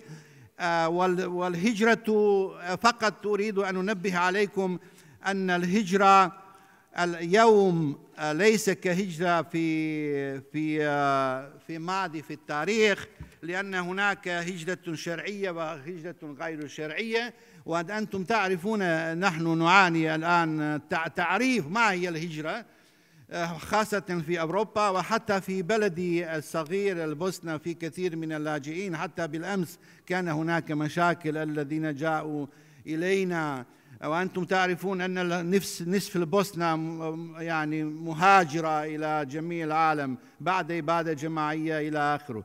فليس لي وقت أن أعلق على هذا كما كتبنا، ربما هذا سينشر في مجلات المنتدى السلم. لكن رئيس الجلسة أرجوه أن يسمح لي أن أقرأ قصيرا أو بسرعة ملاحظاتي اقتراحات بما يتعلق بهذا الموضوعات الثلاثة فقط قصيرا. الضيافة والجوار والهجرة. الضيافة والاستضافة عبارة عن تحضر الإنسان وسعة صدره الدينية الأخلاقية وإنسانية فردا وجماعة ومجتمعة ودولة. الجار أمانة الإنسان وإشارة دينه القويم وإيمانه الصادق. الخلق والأدب يكتسبهما الإنسان في البيت والأسرة، لذا مهمة الدين بل جميع الأديان في هذا العصر المضطرب الحفاظ على كرامة الأسرة ودوامها الأصيل ومنع إلغاء الأسرة كالعمود الفقري للبشر بسبب الأهواء ببعض الناس. وأخيراً أقول أقترح إنشاء الوكالة المشتركة بين الأديان لتبادل المعلومات والبيانات عن وضع العلاقات العامة بين الأديان من حيث كرم الضيافة والاستضافة وحسن الجوار ومعاملة المهاجرين واللاجئين والغرباء في وسط بلد ما، وذلك من أجل إفشاء الأمن والسلام في كل مكان وزمان. هم طلبوا مني اقتراحات وملاحظات فلذلك أنا كتبتها. شكرا على حسن استماعكم واستضافتكم وجواركم ولا هجرتكم. السلام عليكم. شكرا لأخي الدكتور مصطفى على هذه الإفاضة وهذا البيان. أرجو من الدكتورة نزهة الكريمة الدكتورة نزهة الزبيري أستاذة الساميات المقارنة بقسم اللغات والحضارة بجامعة بن زهر بالمملكة المغربية أن تتفضل مشكورة ببيان وجهة نظرها في هذا الموضوع اللي هو موضوع الهجرة والحماية والضيافة. فلتتفضل.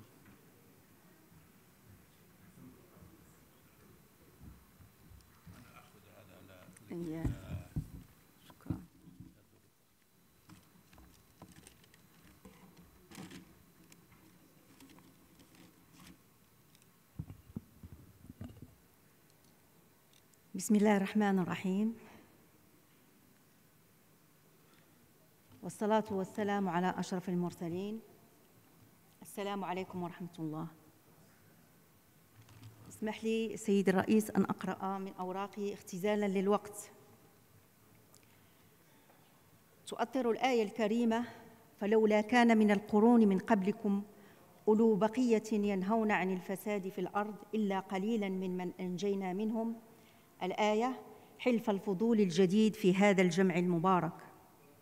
إنهم ذو بقية من الفهم والعقل في العالم، المتدبرون لأحواله، الناصحون للأمم، الناهون أهل المعاصي عن معاصيهم والمذنبين عن غيهم، هم أتباع الأنبياء والرسل دون استثناء. تشيد الرسالات السماوية بهؤلاء وتعتبرهم سراج الأمم والهادين إلى مكارم الأخلاق. فليس من المصادفة أن نجد في النصوص اليهودية والنصرانية موازيات لهذا المفهوم الإسلامي، نمثل لذلك بالدلالات التي يحيل عليها المفهوم التوراتي التلمودي للمرء ذي الفضل بين أمم العالم، حسيد أموت هعولام، مفهوم ينطبق على المحسن إلى الإنسانية وإن يكن من الأغيار الذين لا يدينون بالموسوية، وهم في التصور الربي تقاة ورعون، وفي التصور القبالي الصوفي عمد العالم وضمير البشرية الحي. وتكشف القراءة الفاحصة لمضامين المتون الدينية المنتمية إلى الدوحة الإبراهيمية الوارفة الضلال عن مقصد رئيس ما فتئت الأديان تجعله أساً للاجتماع البشري. فما عبرت عنه النصوص الدينية المختلفة يحيل على التقريب بين بني الإنسان ونبذ الفرقة والدعوة إلى قيم الإحسان الذي لا تستقيم عمارة الأرض من دونه. تقع موضوعات الضيافة والهجرة تقع موضوعات الضيافة والهجرة والجوار في صلب ما يؤرق الإنسانية اليوم من قضايا شائكة ربطتها التعاليم النبوية بقيم الإحسان في سيرة إبراهيم الخليل عليه السلام. وحلف الفضول الجديد مدعو من ثمة إلى ترسيخ هذه القيم الفضلى واستلهام المشترك الإبراهيمي بين الأديان لتفعيلها. وغني عن البيان أن هذا المشترك العقدي يلفى في إجماع الأديان التوحيدية على الأمر بإقامة العدل المرادف للقسط بين الناس، ويلفى في ندبها إلى الإحسان. ومن ثمة هذا الوصل المحكم في القرآن الكريم بين العدل المقسط والإحسان، والوصل المحكم في تعاليم اليهودية الحية بين مشبط والصدقة أو القسط بين الناس والإحسان إليهم. وعليه فالتكافل والبر في الديانات السماوية الثلاث وسننها أساس رئيس لحلف الفضول الجديد، إذ راكمت الديانات الإبراهيمية في مساراتها المتشعبة تقاليد الإعلاء من كرامة الإنسانية المنبنية على سد العوز ومكافحة الإملاق ومواساة المريض وإكرام الغريب واحترام الجار. وتلك سلوكات قاعدتها الفعل الإحساني الذي ترتد مرجعياته لسيرة إبراهيم عليه السلام في هجرته من أور كاسيديم وعبوره النهر وتعاور استقراره بين أرض غربته والترحال في فضاءات الشرق القديم، وفي ضيافته لسائليه وبره بمجايليه. هي مرجعية واحدة تستلهم الأديان من خلالها سيرة إبراهيم سلوكاً واعتقاداً.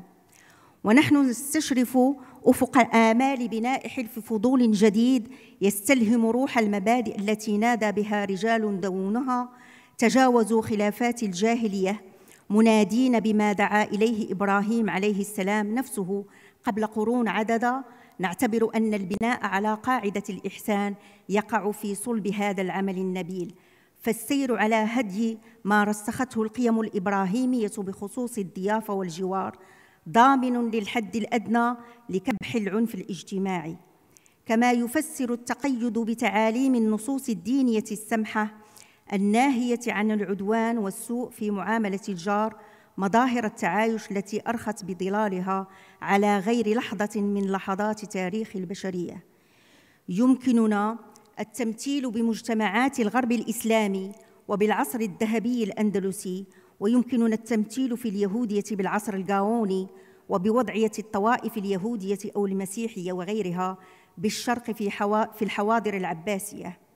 كما يمكن التمثيل بما لدينا من أرشيف وثائقي ضخم توفره جنيزة القاهرة في العالم الإسلامي بوجه عام.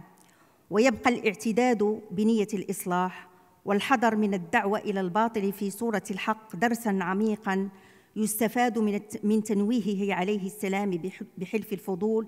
فلا يخفى احتفال الأديان التوحيدية بمبدأ النية الصادقة في كل فعل يأتيه الإنسان. نحيل على أهمية هذا المبدأ في الإسلام، ونحيل في الآن نفسه على أهميته في اليهودية التي ربطت نصوصها الدينية الكبرى وكذا فقهاؤها ومتصوفتها مفهوم الكفنة أو إخلاص النية لله تعالى بفرائض القلوب.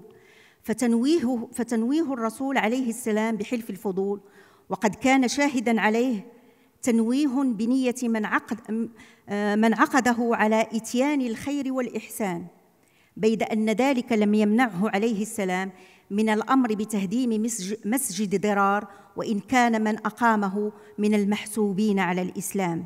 وهذه نكتة بالغة الأهمية. يثني عليه السلام على حلف عقده مشركون استقرت نيتهم على الإصلاح بمعزل عن أي مصلحة شخصية أو قبلية، إذ المنتوى ردع الظالم وإكرام الضيف والإحسان إلى الغريب. ويأمر عليه السلام بهدم مسجد بناه مسلمون بعد تبين فساد نيات بناته. وفي ذلك تحذير من عدم الاحتفال بالمظاهر واتساق بما نادى به الأنبياء جميعاً، صرف الانتباه عن وهج الباطل، فخلف الشعارات قد تكمن الدسائس والمكر السيء. يستلهم حلف الفضول الجديد هذا الحذر في عصر توجه فيه الدهنيات وترفع فيه الشعارات البراقة، حلف يركن إلى جوهر الفعل وقيمته، وهو ميثاق أمل يشيد بنيانه من ثمة على مبدأ نية الإحسان في الإسلام كما في اليهودية والنصرانية.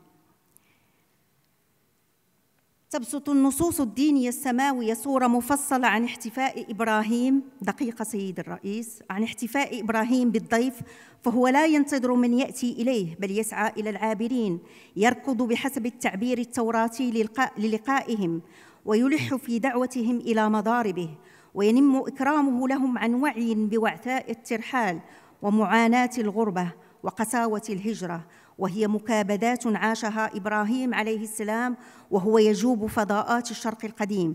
تتحول الضيافة في سيرته إلى قيمة مركزية يتم من خلالها تجاوز الاختلاف ووصل الروابط الإنسانية بوشائج لا تبلى، والإحالة الدائمة إلى سيرة الخليل ومن صار على هديه تمد هذا الحلف بنماذج احتداء تحفز على التوعية الشاملة بضرورة تدعيم أخلاقيات حسن الجوار وإكرام المهاجر الذي تحول في زمن راهن إلى ظاهرة تخترق الحدود لا يمكن التعامل مع ما يترتب عنها من نتائج اجتماعية دون خلق بنيات تحتية للإحسان تفيد من تعاليم الدين السماوية ومن تجاربها في تدبير الهجرة وفي أخلاقيات الجوار والضيافة الممارسة في التعامل مع الوافد والمقيم ومع الغريب المعوز. إنها الأخلاقيات السامية التي فتحت أرض المسلمين للمهجرين من شبه الجزيرة الإيبيرية يهوداً ومسلمين في القرن ال15 الميلادي، حين تخطف الغلو أفئدة مارست الظلم باسم المسيح بغير حق، ولم يكن استقبال المهجرين بمئات الآلاف ليتم بسلاسة لو لم تكن بنيات الإحسان المختلفة موجودة في فضاءات الاستقبال، حيث الوقف الإحساني وحيث أموال الصدقات ومؤسسات العناية بالصحة وتدبير العمالة القائمة منذ ما يربو على 15 قرناً. فلم يكن الوقف الخيري موجهاً للمسلمين وحسب، بل يشمل كل أنسجة المجتمع، كما لم يكن التحبيس قصراً على المسلمين بل وازاه الوقف النصراني والهقديش اليهودي.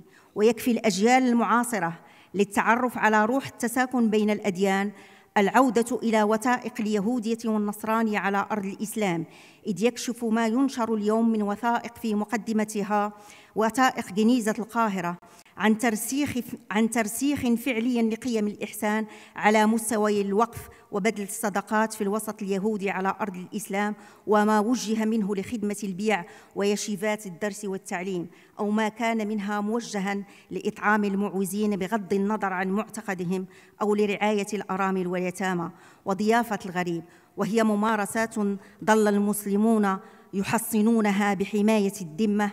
وتكشف العودة إلى الأدبيات الفقهية في الوقف الإسلامي الوعي بسمو المقاصد في الأحكام، إذ لا يكاد يخلو مصنف في هذا الباب من إيراد الموقف الشارع الإسلامي من فعل الإحسان الصادر عن الذميين، وهو موقف مضيء في تفاصيله الكبرى لهاجس التعايش بين أنسجة المجتمع، ومسكون لدى فقهاء الإسلام بهم الإصلاح في الأرض وعمارتها، وخلق ما ييسر للإنسان أن يحيا بكرامة في مجتمعه الكبير. وأعتذر إن أطلت سيد الرئيس.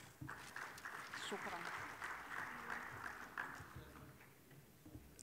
المتحدث الثالث إذا سمحت هو الدكتور إبراهيم مشروح، وهو أستاذ الفلسفة وعلم المنطق والأخلاق بدار الحديث الحسنية بالمملكة المغربية، وهو زائر في عدد من الكليات والمعاهد، وعضو الجمعية المغربية لتاريخ العلوم، وله مشاركات عديدة في هذا المجال وغيره، فليتفضل مشكورا.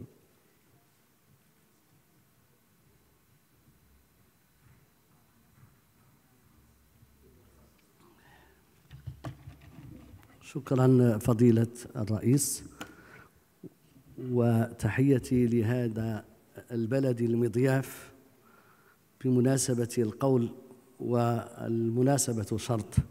فموضوعي بعد بسم الله السميع العليم الذي جعل فوق كل ذي علم عليم هو أخلاقيات الضيافة، العرف والمعروف والتعارف. ويطول بناء هذا العرض لولا ما أضيق الوقت وما أغزر العبارة، ولكن سأكتفي اليوم بالإشارة. فأود بداية أن أدافع عن دعوة جاءت في الكلمة التأطيرية لمعالي الشيخ، وهي دعوة أسبقية الكرامة الإنسانية من حيث التصور على الكرامة الإيمانية. ولذلك يتولى منتدى تعزيز السلم النظر في ربط الجسور بين ما هو إيماني وما هو إنساني، بين الإنسان والديان. وبالتالي لا بد أن نتساءل، ويحق لنا هذا التساؤل: كيف السبيل إلى خلق حلف فضول جديد بوصفه فرصة للسلام إن لم نفكر مليا ونتملى جليا فيما نعتبره هذا البين؟ إننا نقول هذا بين هذا وذاك، ولكننا لا نفكر في البين ذاته بوصفه تحيزا يقيم الفرق بيني وبين الآخر، وفي نفس الوقت بوصفه جامعا، لأن البين يفرق ويجمع. يفرق لأنه يحد بين حماية وحمى الآخر، ويجمع لأنه يجعلنا نتواجد بالمعية في فضاء. وأخص فضاء نجتمع به بالآخر هو الضيافة، لأنها عارية من كل انتساب أو من كل علاقة ثقافية فكرية عقدية أو غيرها. فالضيف لا يسأل، كما هو في دليل قدوة نبينا إبراهيم الخليل عندما أقبل عليه ضيفه فقال: قوم منكرون، بمعنى لا يعرفهم، يجهلهم. وفي هذه الصورة، ودليل القدوة أقوى دليل، يمكن أن نؤتل أو أن نحفر في مفهوم الضيافة نفسه. فقد أحصيت فيه جملة من الدلالات. الضيافة أنس وإيناس ومؤانسة في لغتنا العربية، لأن حتى الضيافة تطرأ بين لغة ولغة أخرى كما يقول بول ريكور، لأن اللسان المنقول إليه يستضيف اللسان المنقول منه، وبالتالي يحصل في الترجمة هذا التواصل التي هي ضيافة لغوية. فما بالك بالضيافة الإنسية التي يكون فيها الحضور؟ قد ميز المتصوفة بين التعارف الحضوري والتعارف الحصولي. والتعارف الإنسي هو تعارف حضوري حينما نحضر بالأذهان ونتفاعل بالوجدان ونتفاهم بالأذهان. فهذه الصورة هي التي تكون جماع ما يتحقق فيه مفهوم الضيافة. الضيافة كذلك أخلاقية خالصة. دعوني أستعرض معكم نظريات الأخلاق العامة، وهي نظرية الواجب deontological ethics، التي ترى على أن هنالك معايير ينبغي اتباعها. فالضيافة تنفلت من هذه المعايير لأنها تخييرية، فلك أن تستقبل الضيف كما لك ألا تستقبله، ولكن من تكريم الضيف أنك تستقبله، لكن هذا ليس واجبا عقليا بحيث نرفعه إلى وجوبه على الجميع. في اللغات اللاتينية هنالك جذر hospitality أو hospitality بالفرنسية، مأخوذة من hostis التي تدل على الضيف كما تدل على العدو، ومنها hostility التي تدل على العداوة. لكن عندنا في اللغة العربية ليس هذا المعنى قائما في مدلول الضيافة. الضيافة إضافة. الضيافة إضافة بمعنى أن ما يشار في هذا المدلول من أن الإضافة لا تعني الزيادة العددية، وإنما التكوثر المعنوي، لأن الحضور في القرآن الكريم أتاك ضيف إبراهيم لم تأتي بصيغة الجمع، بل أتت بصيغة كأنها صيغة مفرد، ولكن المراد هو أن الضيافة تكون معنوية أكثر منها عددية. فإذن الضيافة إضافة، والضيافة سلم ومسالمة، كما في دليل قدوة إبراهيم عليه السلام قالوا سلاما قال سلام، بمعنى أن السلام هو مفتاح الضيافة. وقد رحت في تأتيلي لهذا المفهوم إلى أن أدركت على أن للضيافة تحيزات ميزت بينها في تحيزين اثنين: تحيز الحسي أو التحقق بالأنس بالآخر، أي ما يمكن أن ينتج عنه أن الأنس في اللغة العربية يفيد الملاحظة والمشاهدة. آنست نارا بمعنى رأيت، وأيضا تأتي على جانب الأنس والأنس والإيناس والمؤانسة، وهي التي تدل على أن الوجود الذي يكون فيه الضيف بإزاء ضيفه على 3 أضرب: وجود وتواجد، ووجد ووجدان، وجود وإيجاد. أما الأول الوجود والتواجد فهو الوجود بالمعية في الحيز المكاني، وأما الوجد والوجدان فهو التفاعل الإنساني. التفاعل الإنساني ها هنا يرقى برقاة معنوية أكبر، وتبقى الجود والإيجاد بمعنى الإنعام بالطعام وفيه تكريم. فإذا هنا تسبق الكرامة الإنسانية الكرامة الإيمانية. ثانيا التحيز المعنوي للضيافة، وهو يقع أيضا على 3 مدارج: تعرف وجداني، وتعارف إنساني، ومعروف إحساني. فالعرف الوجداني هو العدل الذي يحكم قيمة أن تقسط إليه وأن تحسن إليه. تعارف إنساني بمعنى أن المصلحة ستحصل. ثم معروف إحساني أي الرحمة التي تنزل بين الضيف ومضيفه، وكلها ملفوفة في الحكمة، وهي القيم ال4 التي يقوم عليها الإسلام: العدل والمصلحة والحكمة والرحمة. أشكركم.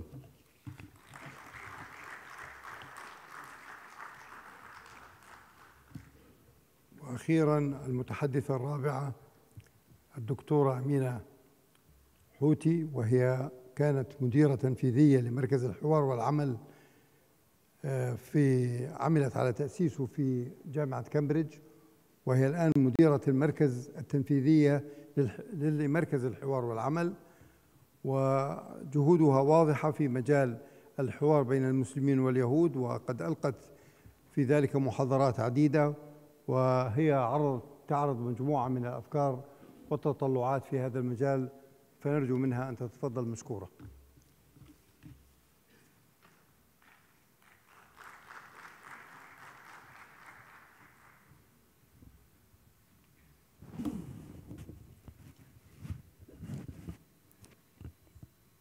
Assalamu alaikum, everybody. In the name of the beloved, the compassionate, I want to thank all of you for being here, because you have become more than friends. You've become family, to me at least. So there are many of you who I have begun to know very well and adore and love. So I'm delighted that I've been given a chance to speak and to share a couple of ideas with you and learn from you. I want to thank the organizers, especially Sheikh bin Baya and Zishan and his entire team, for an excellent platform and for this wonderful hospitality. Really, they're embodying these ideas of hospitality, which we're talking about in theory and which is present in our sacred texts.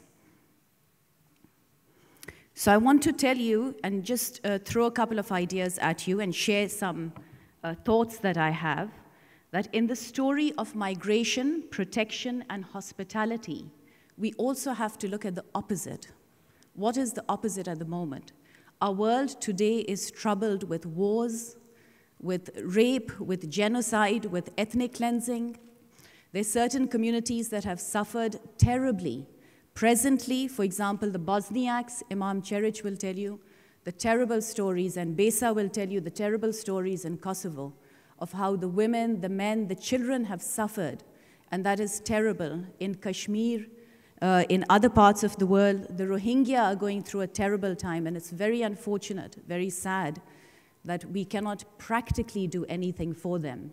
We watch and we cry, and that's all we can do. So it's very sad. There's also a lot of misunderstanding. So the problem of the world today are the misunderstandings, the hatreds that we have, and really the deeper, the inner, looking at the other with a negative eye. That is something we have to challenge. Each one of us, even though we're doing peace building, sometimes I find even in our discussions, under the polite surface, we have a slight bias ourselves. I know I do, and I know I'm learning. And I feel that's something we all need to overcome. So that's the problem for me. That's the problems of the present. But then we also have the memory of the past, where we had incidents, unfortunately, like the Holocaust, or events where we had terrible clash of communities, clash of countries, clash of ethnicities. That was the past, and there's so many incidents like that. So those are very sad. From the place that I come, India and Pakistan, we had a terrible separation and partition where millions of people lost their lives. They were also killed and raped. And sadly, many migrated. So although migration is part of human nature, it was done in a very violent and a terrible way. So again, this is part of the problem. Then I want to suggest a number of solutions in this discussion of migration, protection, and hospitality. What are the solutions? What are the practical ways of engaging with the other? In my own humble opinion, I think it's research and seeking knowledge. These are the key ways, and to some extent, this platform is doing that. We're beginning to discuss, although in a polite way, but we really need to get our hands dirty. We need to roll up our sleeves and talk about the real issues. How do we do that? That's a question for you. I want to share a couple of ideas that I've been engaged with and a couple of life journeys that I've experienced, and something that is there where we could learn from, or perhaps something that's can be takeaways. In my own study that I did at the University of Cambridge on Muslim women, and this was on Pushtun people. Again, this was a whole ethnic group, one of the largest ethnic groups of the world, the Pashtuns, who also say that they may be one of the lost tribes of Israel, although they are a Muslim community and one of the largest tribal groups. But again, their story of migration and hospitality is something ingrained in their culture. It is part of their identity, Pushtun Wali, which is hospitality. Secondly, I was director of the Center for the Study of Muslim-Jewish Relations, and as a Pakistani Muslim woman, you can imagine how challenging that was, but also how fruitful, because I began to reflect upon my own religion. I read my Quran 48 times and more. I studied it. I read the Hadith. I immersed myself more and more in my studies of my own faith. I began to adore Rabbi. But at the same time, I also began to see the perspective of the Jewish community, their pain, their challenges, their sorrows, their difficulties.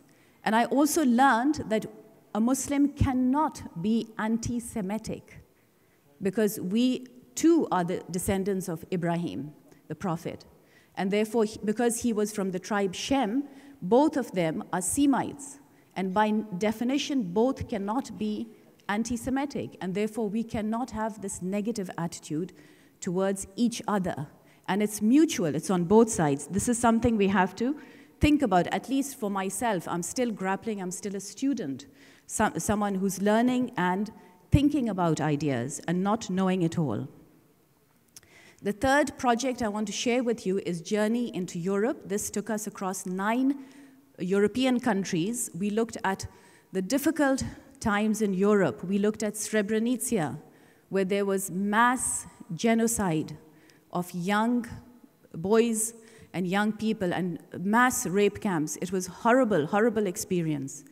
And there was also, we went to Auschwitz, and we saw the Holocaust. And again, I cried. As a Muslim woman, I cried to see piles of bodies and people being treated in such a horrible way.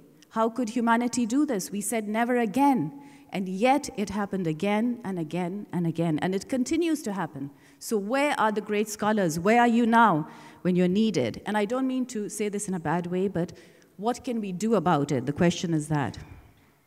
More practically and recently, I've been doing work in Pakistan at the forefront at universities and writing textbooks, working on the curriculum. We designed a new course called Ilm, Adab, or Insaniyat. And for those who don't know, it's on knowledge, mutual respect, and respecting humanity. So some of these were very interesting because young boys had these perceptions that people of other faiths are wajib al-qatl. They actually said people of other faiths should be killed. Now you can imagine young boys saying that in a university campus with Christian rectors. I don't think that's a good, 2 minutes please. So that was a very big challenge. Through our courses, we were able to help them understand another perspective. And then recently, lastly, the book project that I want to share with you was a book that I'm working on the religions of Pakistan. And in this book, Assalamu alaikum, Sheikh. In this book, we have the concept of, we have great scholars from South Asia. For example, Shah Abdul Latif Bhittai and Waris Shah. I'd like you all to note these names. Shah Abdul Latif Bhittai and Waris Shah, who wrote beautiful books.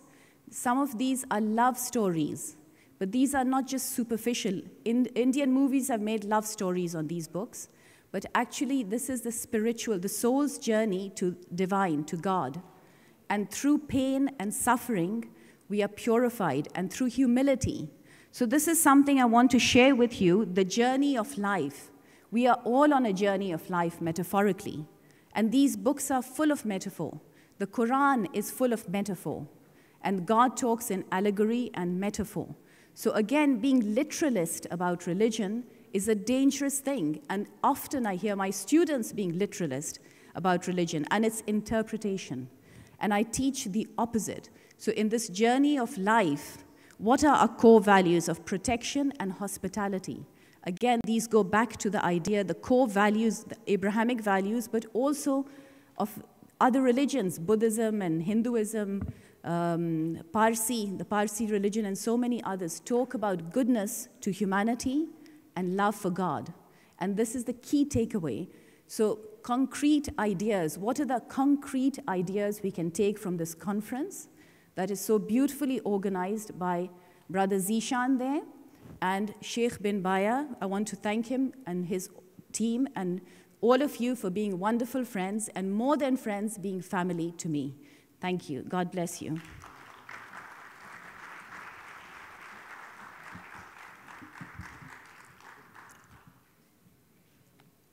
أرحب بمعالي العلامة الأستاذ الشيخ عبد الله بن بية على مشاركتي في هذا اللقاء. واضح أننا في نهاية هذا اللقاء. سألني بعض الإخوة عن أمين مجمع الفقه الإسلامي الدولي. ما هو مجمع الفقه الإسلامي الدولي؟ أنا شرفت بهذه الدعوة التي وجهها إلي الشيخ عبد الله حفظه الله. وحقيقة مجمع الفقه الإسلامي هو مؤسسة اجتهاد جماعي في القضايا الحادثة والمستجدة التي تتعرض لها الأمة. وقد اختير أحد علماء الكبار في كل بلد من البلاد الإسلامية، كما نعلم أن عددها 57، ليكون عضواً في هذا المجمع. وقام أعضاء المجمع باختيار ما لا يزيد على ثلث الأعضاء يكون مجلساً ينظر في القضايا الحادثة، ويقوم مكتب المجمع وأمانة المجمع باختيار عدد كبير من الخبراء للبحث في القضايا.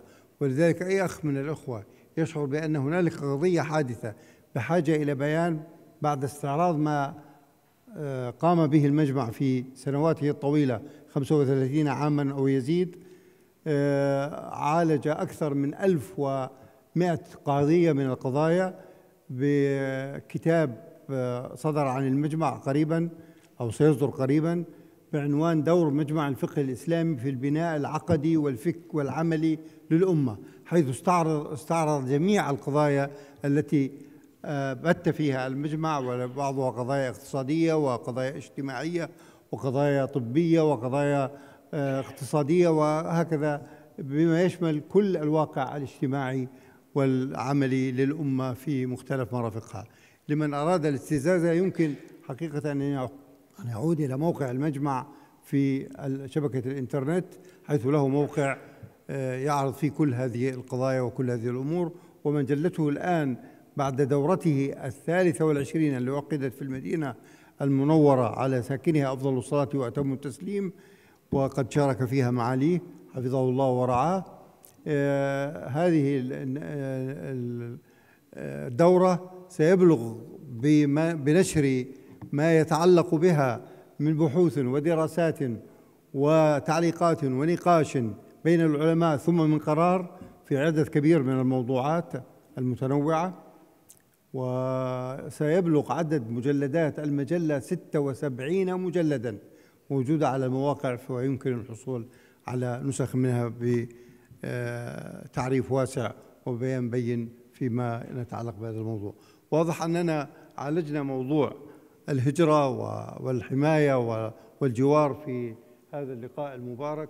أعطي للتعليق دقيقة واحدة لكل من المتحدثين إذا رغبوا في التعليق، وإلا فنرفع الجلسة لجلسة أخرى إن شاء الله. والسلام عليكم ورحمة الله وبركاته. تفضل تفضل دكتور مصطفى، لك تعليق. بسم الله السميع العليم. هذه الجلسة ربما من أهم خلاصاتها ما جاء في دعوى معالي الشيخ في نهاية كلمته التأطيرية حول التسامي بالكرامة الإيمانية إلى درجة الالتحام بالكرامة الإنسانية. ومفهوم الضيافة هو مفهوم الذي يجسد لنا أنك تستضيف دون أن تسأل عن العقيدة أو الثقافة أو العرق أو أي شيء من هذا القبيل. لذلك نعتبر على أن حلف الفضول الجديد ضيافة عالمية كونية ترفع وتتسامى عن كل الاختلافات والتنوع الثقافي وما إلى ذلك من أشكال الاختلاف التي من شأنها أن لا تولد أجمل ائتلاف.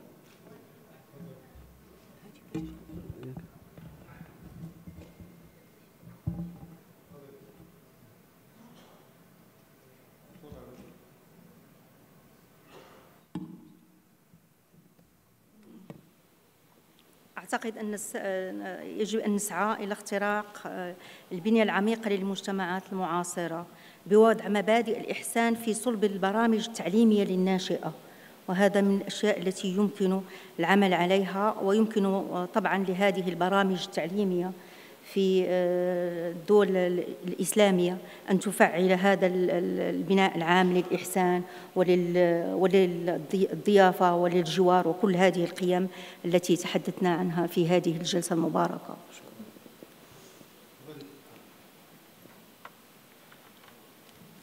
Well, I want to say I really appreciate everything that's been done here. May Allah bless you all for taking this initiative. May Allah bless this land. It's a beautiful land of hospitality and it's a beautiful culture. And we need to see that and take that away with us.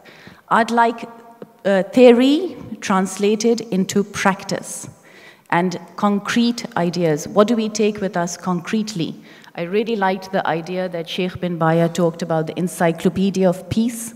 I really appreciated that. Any journals, any friendships that may develop into community projects, any work that may be done at policy level, in schools, in universities. I appreciated the idea of bringing women into the discussion. The session was absolutely fantastic, and it was very high quality because it was not about just women, but it transcended that idea and it embraced the whole concept of humanity and how we can work together as a human family and where we can see our connecting points, because religion teaches you dignity, and that dignity is something where at a higher level, which is a godly quality, we can take with us and improve humanity and our world together, because there's so many challenges. So looking ahead for our children, where do we see our world? That's where I'd love to take some ideas forward. Thank you. في هذه الدقيقة أنا أود أن أنبه على أهمية العلاقة الدين مع الضيافة والجوار والهجرة. نحن نعلم أن هناك الدستور محلي مكتوب، وهناك دستور الدولي مستور يعني قواعد، لكن هناك الدستور غير مكتوب وهو في القلب. فالدين هو الذي يكتب أو يسجل أو يستر القانون الأخلاقي في قلوب الناس وعقولهم. لذلك الجوار والضيافة والهجرة، نعم هناك القواعد وهناك دساتير وحقوق الإنسان وكل شيء، ولكن إذا ما لم يكن هذا القانون الأخلاقي في القلوب والعقول لا فائدة من القانون الذي كتب في الكتب. لذلك نقول وأقوله بالإنجليزية كذلك: The law is not the book, the law is in the heart. So هذا ما نحن نعمله في منتدى سلم، هو فعلا علاج مرض القلوب، لأننا نعيش اليوم أزمة القلب، لا نعيش أزمة العقل. هذا تجاوزنا من زمان، الآن نعيش أزمة القلب. فمنتدى سلم والطبيب هنا شيخنا مولانا عبد الله بن بيئة هو الطبيب الأول، ونحن نستطيع أن نتعلم منه هذا الطب، لأن نحتاج العالم كله هذا الطب، وهذا علاج القلب لأنه مريض. شكرا، السلام عليكم. شكرا جزيلا الإخوة والأخوات الكريمات، ونسأل الله سبحانه وتعالى لكم التوفيق، ولأستاذنا الجليل التوفيق والسداد بعونه تعالى، ولكم جميعا ولكن جميعا كل محبة وتقدير، والسلام عليكم ورحمة الله وبركاته.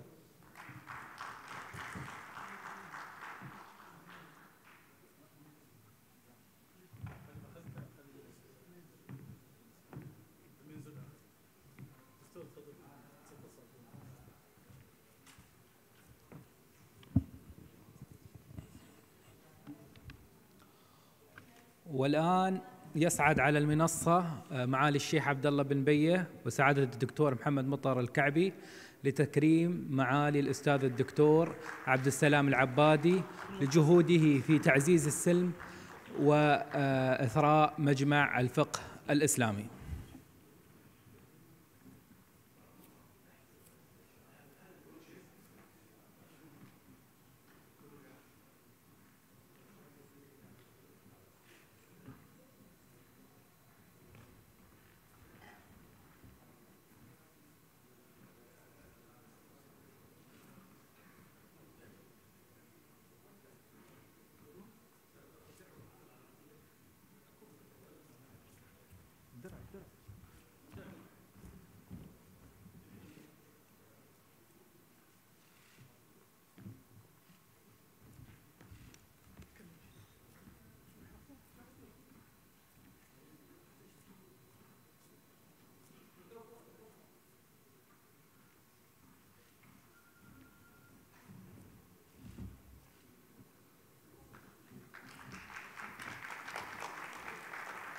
السلام عليكم.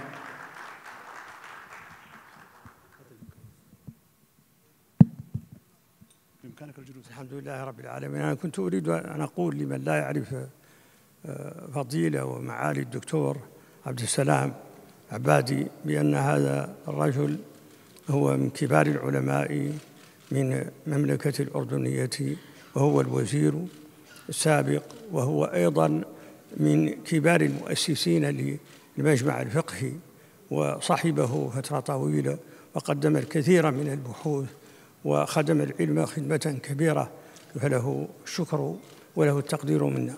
الله يكرمك سيدي. هذا تكريم أعتز به وأفتخر، وأسأل الله سبحانه وتعالى أن يجزيك خير الجزاء، وأن يكون عطاؤك مستمرا ونافعا للمسلمين عامة ولأهل الإنسانية كلهم. شكرا لكم.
السادة الحضور، السادة الكرام، نعلن بأن الجلسة الختامية للملتقى الخامس لمنتدى تعزيز السلم ستكون على الساعة 6 وسيتلى فيها البيان الختامي، وشكرا لكم. والآن ندعو السادة الذين يحاضرون في الورشة التالية أن يتقدموا إلى المنصة، وندعو السادة الحضور إلى أخذ مكانهم من جديد.